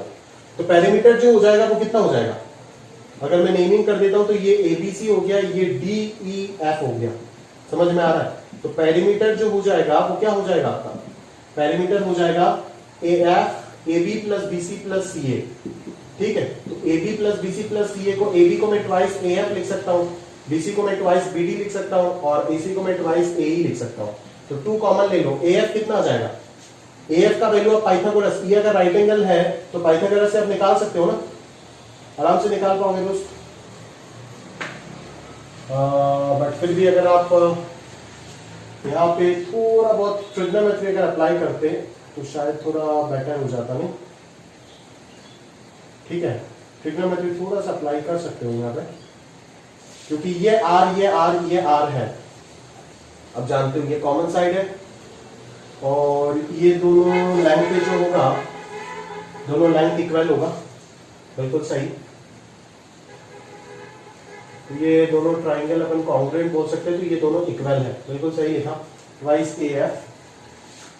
तो अभी आप ये लेंथ कैसे निकालोगे, AF वाला लेंथ, है ना? पाइथागोरस से अगर निकालने के तब तो ये लेंथ का जरूरत होगा आपको, तो ये लेंथ आप ये ना निकाल के डायरेक्टली ट्रिग्नोमेट्री से आप ये कर सकते हो ना, बट अभी ट्रिग्नोमेट्री मैंने पढ़ाया नहीं आपको। अगर जिनको ट्रिग्नोमेट्री आता है वो कर लेना, ट्रिग्नोमेट्रिक रेशियो लगा करके, ठीक है ना? अगर ये हाइट परपेंडिकुलर पता है तो आप बेस कैसे निकालोगे, यूजिंग tan थीटा। ठीक है, तो AF निकाल देना, सिमिलरली आप वो निकाल देना, तो आ जाएगा function in the form of R। ठीक है ना, तो R यहाँ पे इनपुट वेरिएबल होगा, दैट इज आपका डोमेन हो जाएगा, और f ऑफ R जो पेरीमीटर आएगा वो क्या आएगा, फंक्शन ऑफ R आएगा ना, R के टर्म में आएगा, तो वो हो जाएगा आपका फंक्शन, जिसका रेंज भी आप निकाल पाओगे आराम से। अगर ट्री को आता है तो ठीक है, अभी के लिए करो, अदरवाइज बात के लिए रख दो, बाद में जब करोगे ट्रिग्नोमेट्री उसके बाद इसको कर लेना। ठीक है, और जिनको ट्रिग्नोमेट्री आता है वो कर लीजिएगा, और जिनको आता है फिर भी अगर नहीं हुआ तो मेरे को क्लास में आप पूछ लीजिएगा। चलो आगे देखते हैं। If fx is a 2 degree polynomial such that f0 is equal to 1, f of 1 is equal to 0 and f of 3 is equal to 5, then find the domain of the function such that fx is never negative।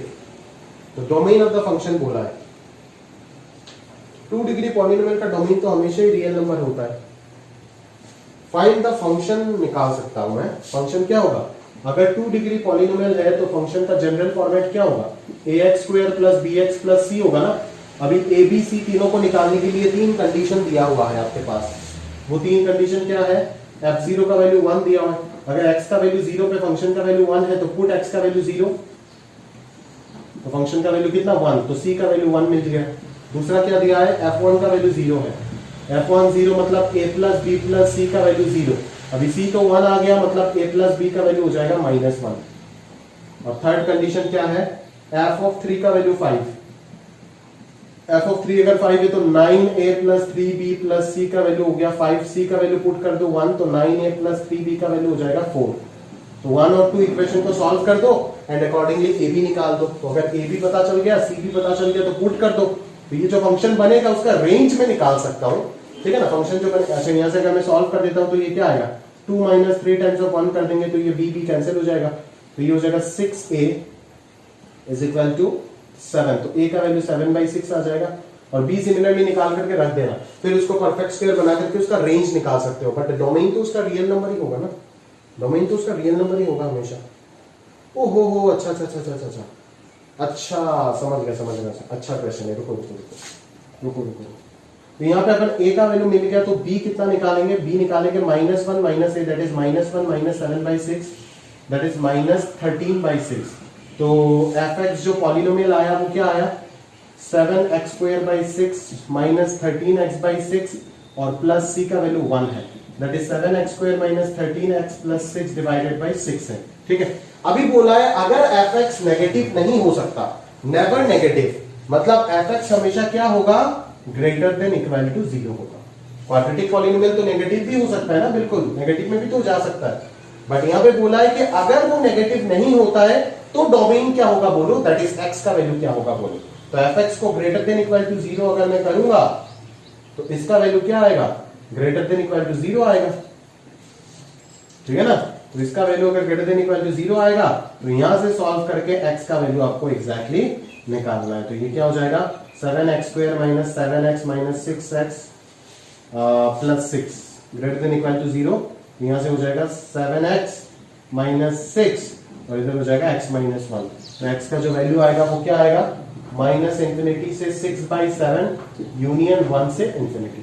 तो इस domain के लिए ये fx function हमेशा non negative होगा, otherwise fx function -6/7 से 1 तक जो इंटरवल है उसके लिए fx फंक्शन नेगेटिव हो जाएगा।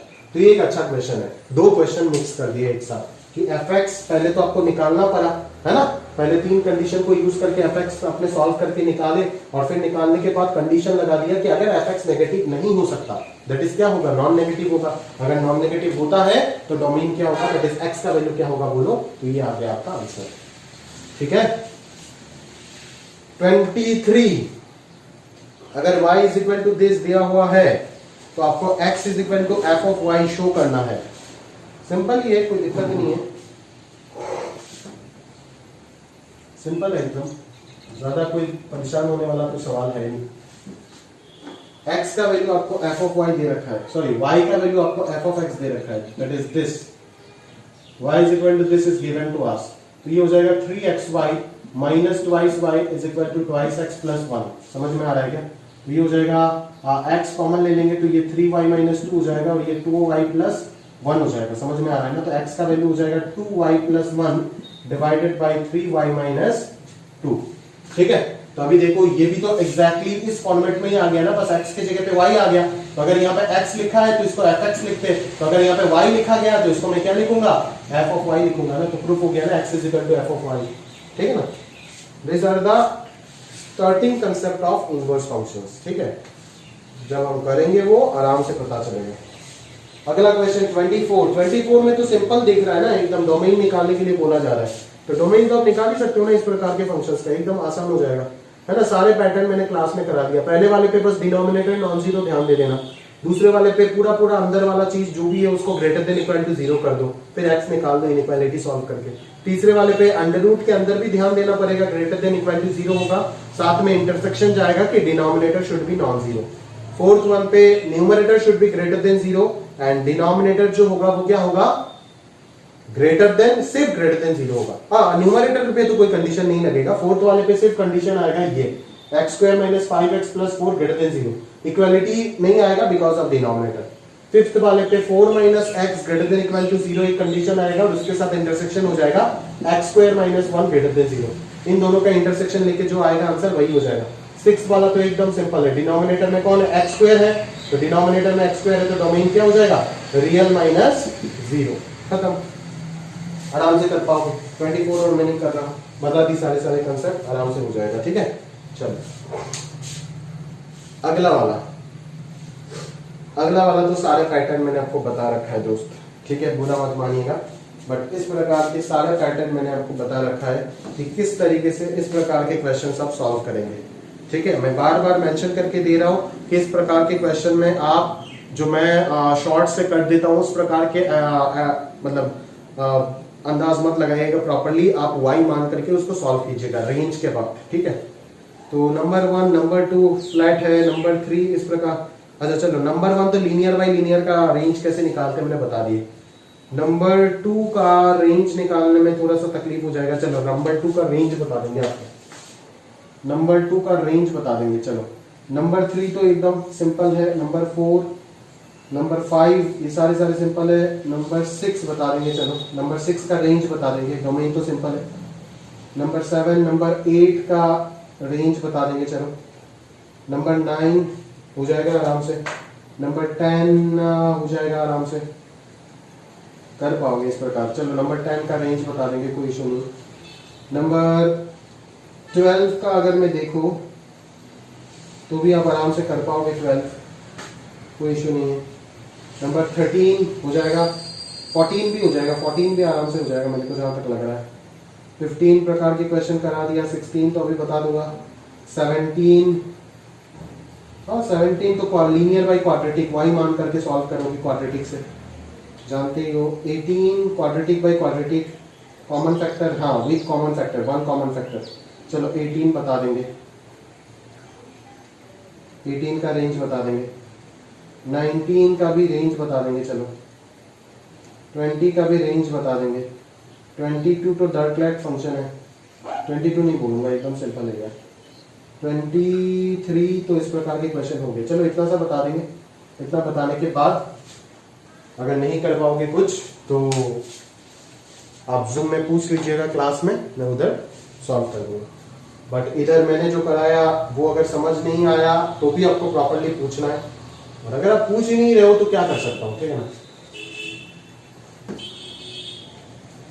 कोई सिखा सकता है क्या, आप तो बड़े हो गए, किसी बच्चे को भी सिखा सकता, अगर वो पूछेगा नहीं, समझ नहीं आएगा और मास्टर को अगर पूछेगा नहीं तो कौन सा मास्टर सिखा देगा। भगवान तो नहीं हूं मैं, अगर कोई भगवान है तो आपको सिखा देगा, मैं तो नहीं सिखा सकता भाई, ठीक है। चलो नंबर 2 का range 1 by under root x minus 5, 1 fx is equal to 1 divided by under root x minus 5 है। वीडियो चल रहा है ना, हाँ, तो fx is equal to 1 divided by under root x minus 5 है। इस प्रकार के फंक्शंस का हमें क्या निकालना है, रेंज निकालना है, रेंज, ठीक है। तो रेंज कैसे निकालोगे इस प्रकार के फंक्शन का, डोमेन क्या है 5 से इंफिनिटी, 5 पे ओपन होगा, क्लियरली दिख रहा है। अभी रेंज जो है इस प्रकार के फंक्शन का आप निकाल सकते हो डायरेक्टली भाई, एज्यूमिंग y वगैरह एज्यूम करके आप निकाल सकते हो। इसको आप y मान लो तो ये 1 by under root x minus 5 आ जाएगा, ठीक है, समझ में आ रहा है ना। तो अगर मैं क्लियरली देखूं तो स्क्वेयरिंग कर देते दोनों तरफ, तो ये y square is equal to 1 by x minus 5 हो जाएगा। तो एक्स माइनस 5 का वैल्यू हो जाएगा 1 बाई वाई स्क्वायर, ठीक है। तो एक्स का वैल्यू हो गया 5 प्लस 1 बाई वाई स्क्वायर, ठीक है ना। तो आप अभी यहां से क्या बोलोगे, आप यहां से अभी क्या बोलोगे, यहां से बोल सकते हो ना कि डोमेन आपका क्या था, फंक्शन का डोमेन तो आप पहले ही निकालोगे, डोमेन था 5 से इंफिनिटी। तो एज आप बोलोगे कि x is greater than 5, therefore 5 plus 1 by y square is greater than 5। तो 1 बाई वाई स्क्वायर क्या होगा, ग्रेटर देन 0 हो जाएगा। तो 1 बाई वाई स्क्वायर तो हमेशा पॉजिटिव होता है, ठीक है। तो y का वैल्यू कुछ भी रियल नंबर पुट कर दो, कोई फर्क नहीं पड़ेगा। तो y बिलोंग्स टू क्या हो जाएगा, रियल माइनस 0। 0 को क्यों हटाया, just because of your denominator. But as आपको यहां से पता है फ्रॉम इक्वेशन 1, है ना, वही चीज करेंगे ना। But as from equation 1 we have y एक क्लियर स्क्वायर रूट फंक्शन हमेशा पॉजिटिव है तो 1 by positive positive, y is always greater than 0, therefore y अगर ग्रेटर देन 0 है तो y का वैल्यू नेगेटिव वाला रिजेक्ट हो जाएगा और आंसर हो जाएगा 0 से infinity, which is the range of your given function. और इसको अगर डायरेक्टली निकालना चाहते हो तो वैसे भी निकाल सकते हो, बट इस प्रकार से नहीं करना है बोर्ड एग्जाम में, मैं बार बार बोल के दे रहा हूं। तो इसका अगर मैं देखो ना, ये तो 5 से इंफिनिटी, अगर ये 5 से बढ़ रहा है तो ये अंडर रूट वाला समथिंग तो 0 से बड़ा हमेशा ही होगा ना, तो ये 0 से इंफिनिटी होगा। तो अगर इधर वाला 0 से इंफिनिटी है तो उसका रेसिप्रोकल क्या होगा, सिंपल सा चीज, रेसिप्रोकल का ग्राफ यूज कर लो। अगर x 0 से इंफिनिटी है तो y भी तो 0 से इंफिनिटी होगा ना, तो इसका आंसर भी 0 से इंफिनिटी होगा, खत्म बात, वही आएगा रेंज। क्लियर है? तो ये सब डायरेक्टली भी आप कर सकते हो, बट बोर्ड एग्जाम में तो मैं प्रिस्क्राइब करूंगा इसी प्रकार से आपको करना है, ठीक है? क्लियर है? बट आगे जैसे जैसे आप बड़े हो जाओगे तो आप इस प्रकार से कर सकते हो। बड़े हो जाओगे मतलब 2-3 महीना बाद ही आप बड़े हो जाओगे, ऐसा नहीं कि और 5 साल चाहिए होगा, ठीक है?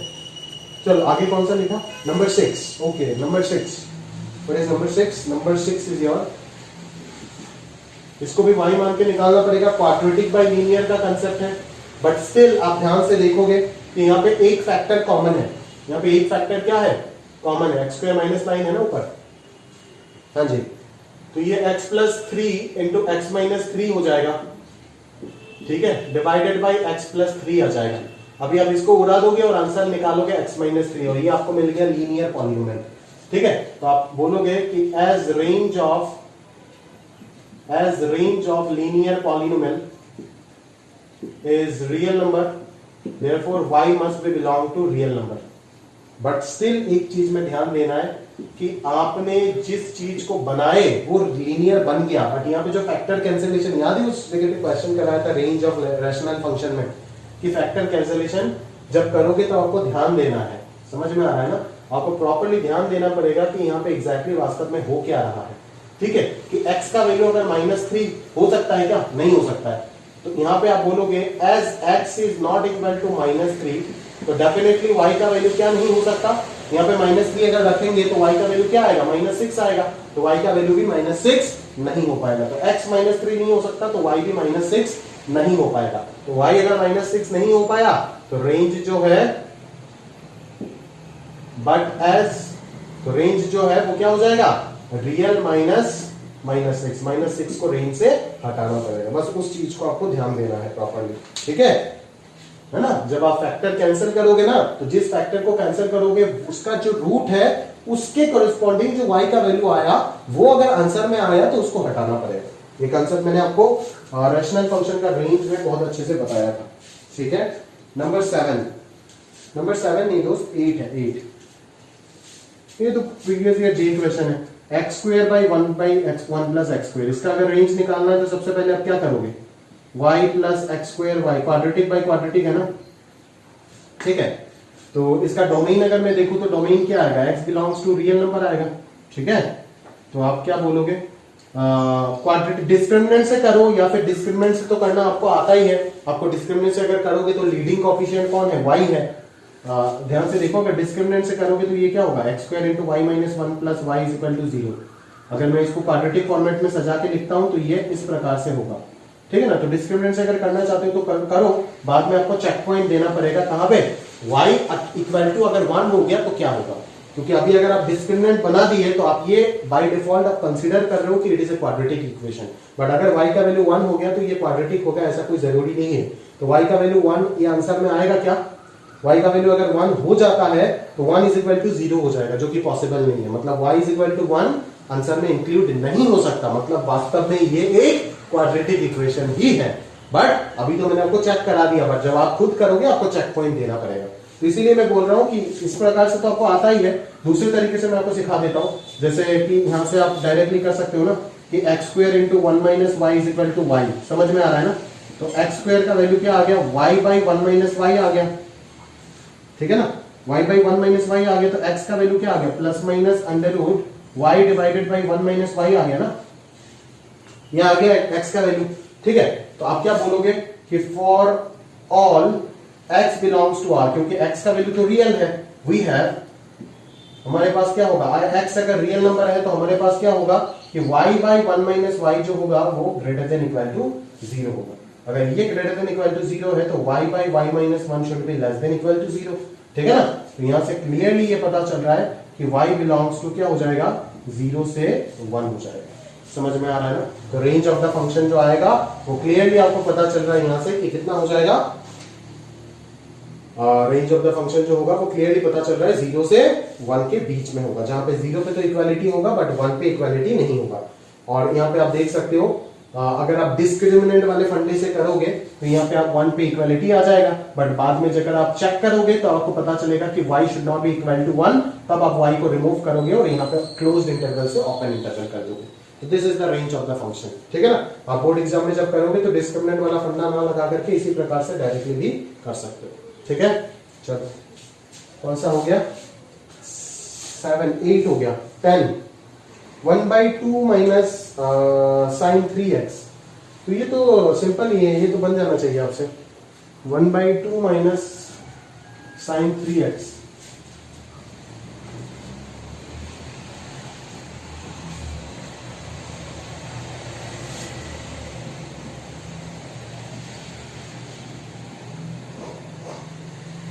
ठीक है। 1/2 माइनस साइन 3x, तो इसका रेंज निकालने के लिए अगर मैं डायरेक्टली बोलूं तो डायरेक्टली आप निकाल सकते हो। ये -1 से 1 होगा, है ना। 2 माइनस माइनस 1 हो जाएगा 3 और 2 माइनस 1 हो जाएगा 1, क्योंकि एक इंटरवल को एक एलिमेंट के साथ ऑपरेट कर सकते हैं बट 2 इंटरवल को ऑपरेट नहीं कर पाएंगे। अभी ये एक्सप्रेशन मैक्सिमम कब होगा, जब डिनोमिनेटर, ये कब कर पाते हैं, ग्राफ से करो। x का वैल्यू क्या है, 1 से 3 तक है, 1 का रेसिप्रोकल 1 आएगा, 3 का रेसिप्रोकल 1/3 आएगा, तो इसका रेसिप्रोकल क्या हो जाएगा 1/3 से 1, which is the range of the function, ठीक है ना, खत्म बात, ठीक है। और बोर्ड एग्जाम में अगर आया तो सबसे पहले लिखना पड़ेगा we have sin 3x lies between -1 and 1 for all x belongs to real, ठीक है। फिर माइनस साइन 3x भी अगर माइनस से मल्टीप्लाई करोगे तो कोई दिक्कत नहीं होगा ना, इक्वालिटी चेंज होगा बट आंसर तो सेम ही होगा, ये 1 बन जाएगा, ये -1 बन जाएगा, क्या दिक्कत आएगा। फिर 2 से आपको ऐड करना पड़ेगा, तो ये हो जाएगा 1 से 3, ठीक है। और फिर आपको ये कंप्लीट करना है, ये कमेंट करना है कि 1/2 माइनस साइन 3x का वैल्यू क्या हो जाएगा 1/3 से 3, और साइड में ये ग्राफ बना करके दिखा देना है, ठीक है। तो डायरेक्टली अगर करना है तो आप इस प्रकार से कर सकते हो, आप जानते हो, ठीक है। बट पता होना चाहिए कि 2 इंटरवल को एक साथ ऑपरेट नहीं करेंगे। आगे कौन सा है, 18, 19, 20, 18, 19, 20, तो 18 में भी सिमिलर पैटर्न है, एक फैक्टर कॉमन दिख रहा है, आराम से हो जाएगा, ठीक है ना। 19 में आप क्या करोगे, 19 में आपका क्या है, y is equal to 1/x into x minus 1 है, तो y is equal to 1 divided by x into x minus 1 है। तो यहां से आप अगर मल्टीप्लाई करोगे तो ये क्या हो जाएगा, y into x square minus y into x minus 1 is equal to 0, ठीक है। तो यहां से अगर मैं डिस्क्रिमिनेंट, यहां से तो डिस्क्रिमिनेंट लगाना ही पड़ेगा और कोई रास्ता नहीं है पहले, क्योंकि यहां से तो क्वाड्रेटिक एक्स स्क्वायर बन रहा था ना, तो एक्स स्क्वायर का वैल्यू सबको पता है ग्रेटर देन इक्वल टू 0 होता है, तो इसीलिए ऐसे कर लिया। बट यहाँ पे तो x के टर्म में एक्सप्रेस ही नहीं कर पाओगे ना, एक्स स्क्वायर के टर्म में x square equal to something function of y तो निकाल ही नहीं पाओगे यहाँ से, क्योंकि x आ गया ना बीच में। तो डिस्क्रिमिनेंट ग्रेटर देन 0 अगर करेंगे तो y square minus 4 into y into minus 1 greater than equal to 0 हो गया, तो ये हो जाएगा y square plus 4y greater than equal to 0। तो यहां से हो जाएगा y into y plus 4 greater than equal to 0, मतलब y का वैल्यू हो जाएगा माइनस इंफिनिटी से 0, सॉरी माइनस इंफिनिटी से -4 यूनियन 0 से इंफिनिटी। और फिर हमें चेक पॉइंट कहां पे चेक करना पड़ेगा, y इज इक्वल टू 0 पे। अगर y का वैल्यू 0 हो जाता है तो -1 इज इक्वल टू 0 आ जाएगा। क्या ये सही है? बिल्कुल ये गलत है। तो y का वैल्यू 0 आंसर में आ सकता है क्या? नहीं। तो आप वापस, मैं तो ये डायरेक्टली कर रहा हूं, आप क्या लिखोगे, as y not equals to 0 because for y is equal to 0 1 is equal to 0 which is absurd result, therefore y not equal to 0, और फिर आप दे दोगे final conclusion y belongs to minus infinity से -4 यूनियन 0 से infinity. समझ में आ रहा है ना? अच्छा, एक और चीज यहाँ पे आपको ध्यान दोगे तो थोड़ा सा बेहतर है कि यहाँ पे आप देख रहे हो कि x का वैल्यू 0 और 1 नहीं हो सकता, बट ये जो क्वाड्रेटिक आपने किया, आपने क्या किए, for all x belongs to real minus 0,1 के लिए किए। तो एक बार चेक कर लो ना कि x का वैल्यू अगर 0 होगा तो y का आंसर क्या आ रहा है, इंफिनिटी आ रहा है। क्या इंफिनिटी आंसर में इंक्लूडेड है? नहीं। 1 का आंसर जो आ रहा है उसके लिए भी इंफिनिटी हो रहा है, क्या इंफिनिटी आंसर में इंक्लूडेड है? नहीं। आंसर जो फाइनली आएगा आपका वो यही आएगा। ठीक है, ये आप चेक करो ना करो तो भी कोई दिक्कत नहीं है, बट ये जो चेक पॉइंट है लीडिंग कोएफिशिएंट का उसको जरूर ध्यान दीजिएगा, उसके बिना आपका क्वेश्चन पूरा पूरा गलत होने का चांस बन जाएगा। ठीक है, उसके बाद जो अगला क्वेश्चन आपको दिख रहा है वो लास्ट क्वेश्चन है आज के लिए हमारा, और वो क्या है, वो इस एक्सरसाइज का भी लास्ट क्वेश्चन है। वो है आपका √4x - x² - 3 का रेंज पूछा जा रहा है।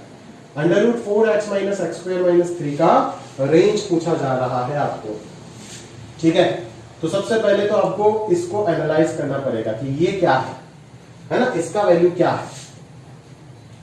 ठीक है, इसका वैल्यू क्या हो रहा है वो सबसे पहले आपको देखना पड़ेगा कि 4x - x² - 3 का वैल्यू क्या हो रहा है। ठीक है, या फिर अगर आप बोर्ड में करना चाहते हो तो इसको आप कैसे करोगे, ऐसे कर सकते हो, y मान लो इसको। ठीक है, जेई वाले मेथड से तो लास्ट क्लास में मैंने बता के दिया था इस प्रकार के क्वेश्चन, है ना, लेक्चर नंबर 5 या 6 में। बट अभी अगर मैं ध्यान से देखूं तो मैं बता रहा हूं y मान के आप कैसे करोगे, स्क्वायर कर दो बोथ साइड। बट आप जान के रखना कि जब भी आप स्क्वायरिंग करोगे एक्सेस सोल्यूशन आएगा। ठीक है, तो बाद में इस इक्वेशन से आपको ऐसे ही ध्यान देना पड़ेगा प्रॉपर्ली। ठीक है, तो दोनों तरफ आपने स्क्वायर कर दिए, है ना भाई, दोनों तरफ स्क्वायर कर दिए तो ये क्या हो जाएगा, x² हो जाएगा, -4x हो जाएगा और +y² - 3 हो जाएगा इक्वल टू 0।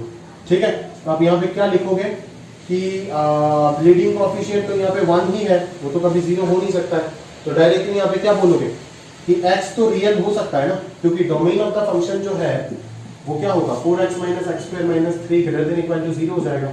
तो x² - 4x + 3 less than equal to 0 होगा, तो x का वैल्यू 1 से 3 के बीच में होगा। ठीक है ना, तो x बिलोंग्स टू, हम क्या लिख सकते हैं, 1 से 3 पे रियल वैल्यूज तो है ना, तो रियल रूट तो एग्जिस्ट करेगा इसका, तो डिस्क्रिमिनेंट क्या हो जाएगा, ग्रेटर देन इक्वल टू 0। ये हो जाएगा 16 - 4 × y² - 3 greater than equal to 0, जहां से क्लियरली आपको पता चल रहा है कि 4y² और ये हो जाएगा आपका 12 और ये 28 -28 लेस देन इक्वल टू 0 हो जाएगा। समझ में आ रहा है ना, that is y² - 7 less than equal to 0, तो y का वैल्यू हो जाएगा -√7 से +√7। ठीक है, बट एज आप जानते हो कि y का वैल्यू हमेशा ग्रेटर देन 0 होगा, greater than equal to 0, because y is a square root function और स्क्वायर रूट का आंसर हमेशा पॉजिटिव होता है। देयरफॉर यहाँ पे -√7 से √7 पूरा नहीं होगा, आंसर क्या हो जाएगा, 0 से √7 हो जाएगा, which is the range of your given function. ठीक है, ये आप डायरेक्टली भी ऑब्जर्व कर सकते थे, x का डोमेन क्या है, 1 से 3 तक है ना, तो अगर मैं 1 पे इस पॉलिनोमियल का वैल्यू देखूं तो कितना आएगा, 4 - 1 - 3, ये तो 0 आएगा, 1 पे 0 आएगा। ठीक है, और 3 पे अगर मैं देखूं तो 3 पे भी क्या आएगा, 0 आएगा। समझ में आ रहा है ना, और ये लीडिंग कोएफिशिएंट नेगेटिव है, मतलब ये डाउनवर्ड पैराबोला होगा, ऐसे होगा इसका ग्राफ।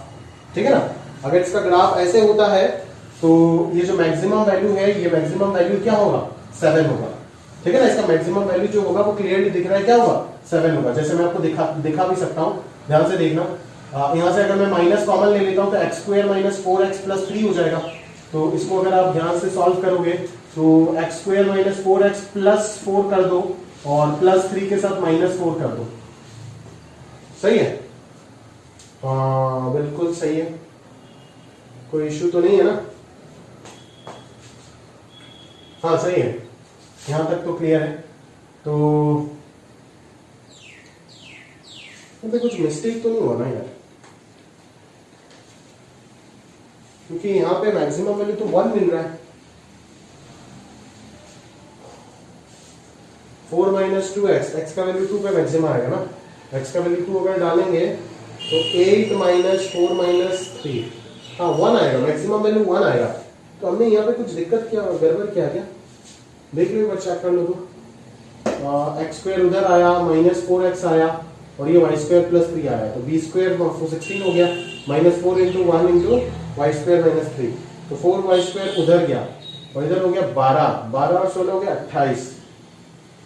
ये -√7 से √7 क्यों आ रहा है, तो प्रॉब्लमेटिक सीन हो गया ना, कुछ मिस्टेक हुआ होगा यार प्रॉपर्ली, क्योंकि यहाँ पे देखो ना ग्राफ से तो क्लियरली दिख रहा है कि फंक्शन का वैल्यू जो है इन द इंटरवल 1 से 3 वो क्या कहां से कहां तक आ रहा है, यहां से यहां तक आ रहा है ना, इस इंटरवल के लिए, क्योंकि डोमेन तो यही है ना, इसके बाहर तो ग्राफ जा ही नहीं सकता क्योंकि ऊपर रूट लगा हुआ है। तो फंक्शन का वैल्यू जो आ रहा है वो तो सिर्फ इतना सा आ रहा है, जब 0 से 1 तक आ रहा है, तो उसका रूट भी तो 0 से 1 ही होगा। तो रेंज 0 से 1 आना चाहिए था, बट यहाँ पे मिस्टेक क्यों हो रहा है वही मैं समझ नहीं पा रहा हूँ।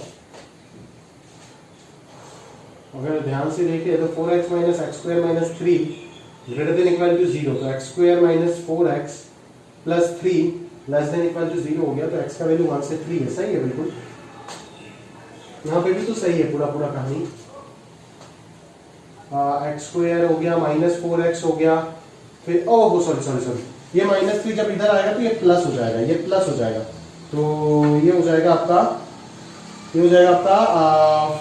12, तो ये 4 आ जाएगा, 4 सॉरी तो ये 4 हो जाएगा, ये 4 कैंसिल होकर के ये 1 हो जाएगा, तो ये आएगा आपका -1 से +1 तक। तो रेंज कहां से कहां तक आएगा, 0 से 1 तक आएगा। बिल्कुल दोनों तरीके से मैच होगा। अब इस तरीके से भी कर सकते हो, बट जेई पे बोर्ड्स पे जब आप सॉल्यूशन बनाओगे तो मैं बार बार बोल रहा हूं, हर रेंज का क्वेश्चन आप, अगर ट्रिग्नोमेट्री वगैरह नहीं है, अलजेब्रिक फंक्शन है, तो हमेशा आप रेंज का क्वेश्चन बोर्ड एग्जाम में y मान के ही सॉल्व करोगे, ठीक है। और हकीकत में देखें तो इतना लेवल का तो आता ही नहीं है, ठीक है, वो तो मैं करा रहा हूँ, वो अलग बात है, बट तो पूछे ही नहीं जाते। आप प्रीवियस ईयर क्वेश्चन देखिएगा ना, कितना रद्दी मॉड x बाई x का रेंज, सिग्नम फंक्शन का रेंज, वो सब पूछता रहता है, ठीक है, एकदम रद्दी क्वेश्चन। तो खैर हमारा एक्सरसाइज 1 कंप्लीट हो गया, डिस्कस हो गया पूरा है ना। अभी अगर कोई डाउट बाकी है तो जूम के क्लियर करोगे या फिर फोन करके पर्सनली पूछना, उसके अलावा और मैं नहीं जानता, उससे ज्यादा मैं कर नहीं सकता इस वक्त। जितना दिल से करना चाहता हूँ और कर सकता हूँ, जो कर सकता हूँ, वो एक्सपेक्टेशन तो कभी भी फुलफिल नहीं होता है, बट जितना शरीर देता है, जितना मैक्सिमम मैं अपना एनर्जी के साथ कर सकता हूँ उतना ही कर रहा हूँ। उसके बाद भी अगर कुछ कमी रह जाता है तो सॉरी सर, ठीक है, उसके लिए बिल्कुल। तो अपन आज अभी ये एक्सरसाइज 1 का डिस्कशन कंप्लीट हुआ और ये लेक्चर यहीं पे समाप्त करते हैं। नेक्स्ट लेक्चर में हम अपना एक्सरसाइज 2 जो है उसको डिस्कस करेंगे, ठीक है। तो आज के लिए यहाँ तक रखते हैं, अलविदा।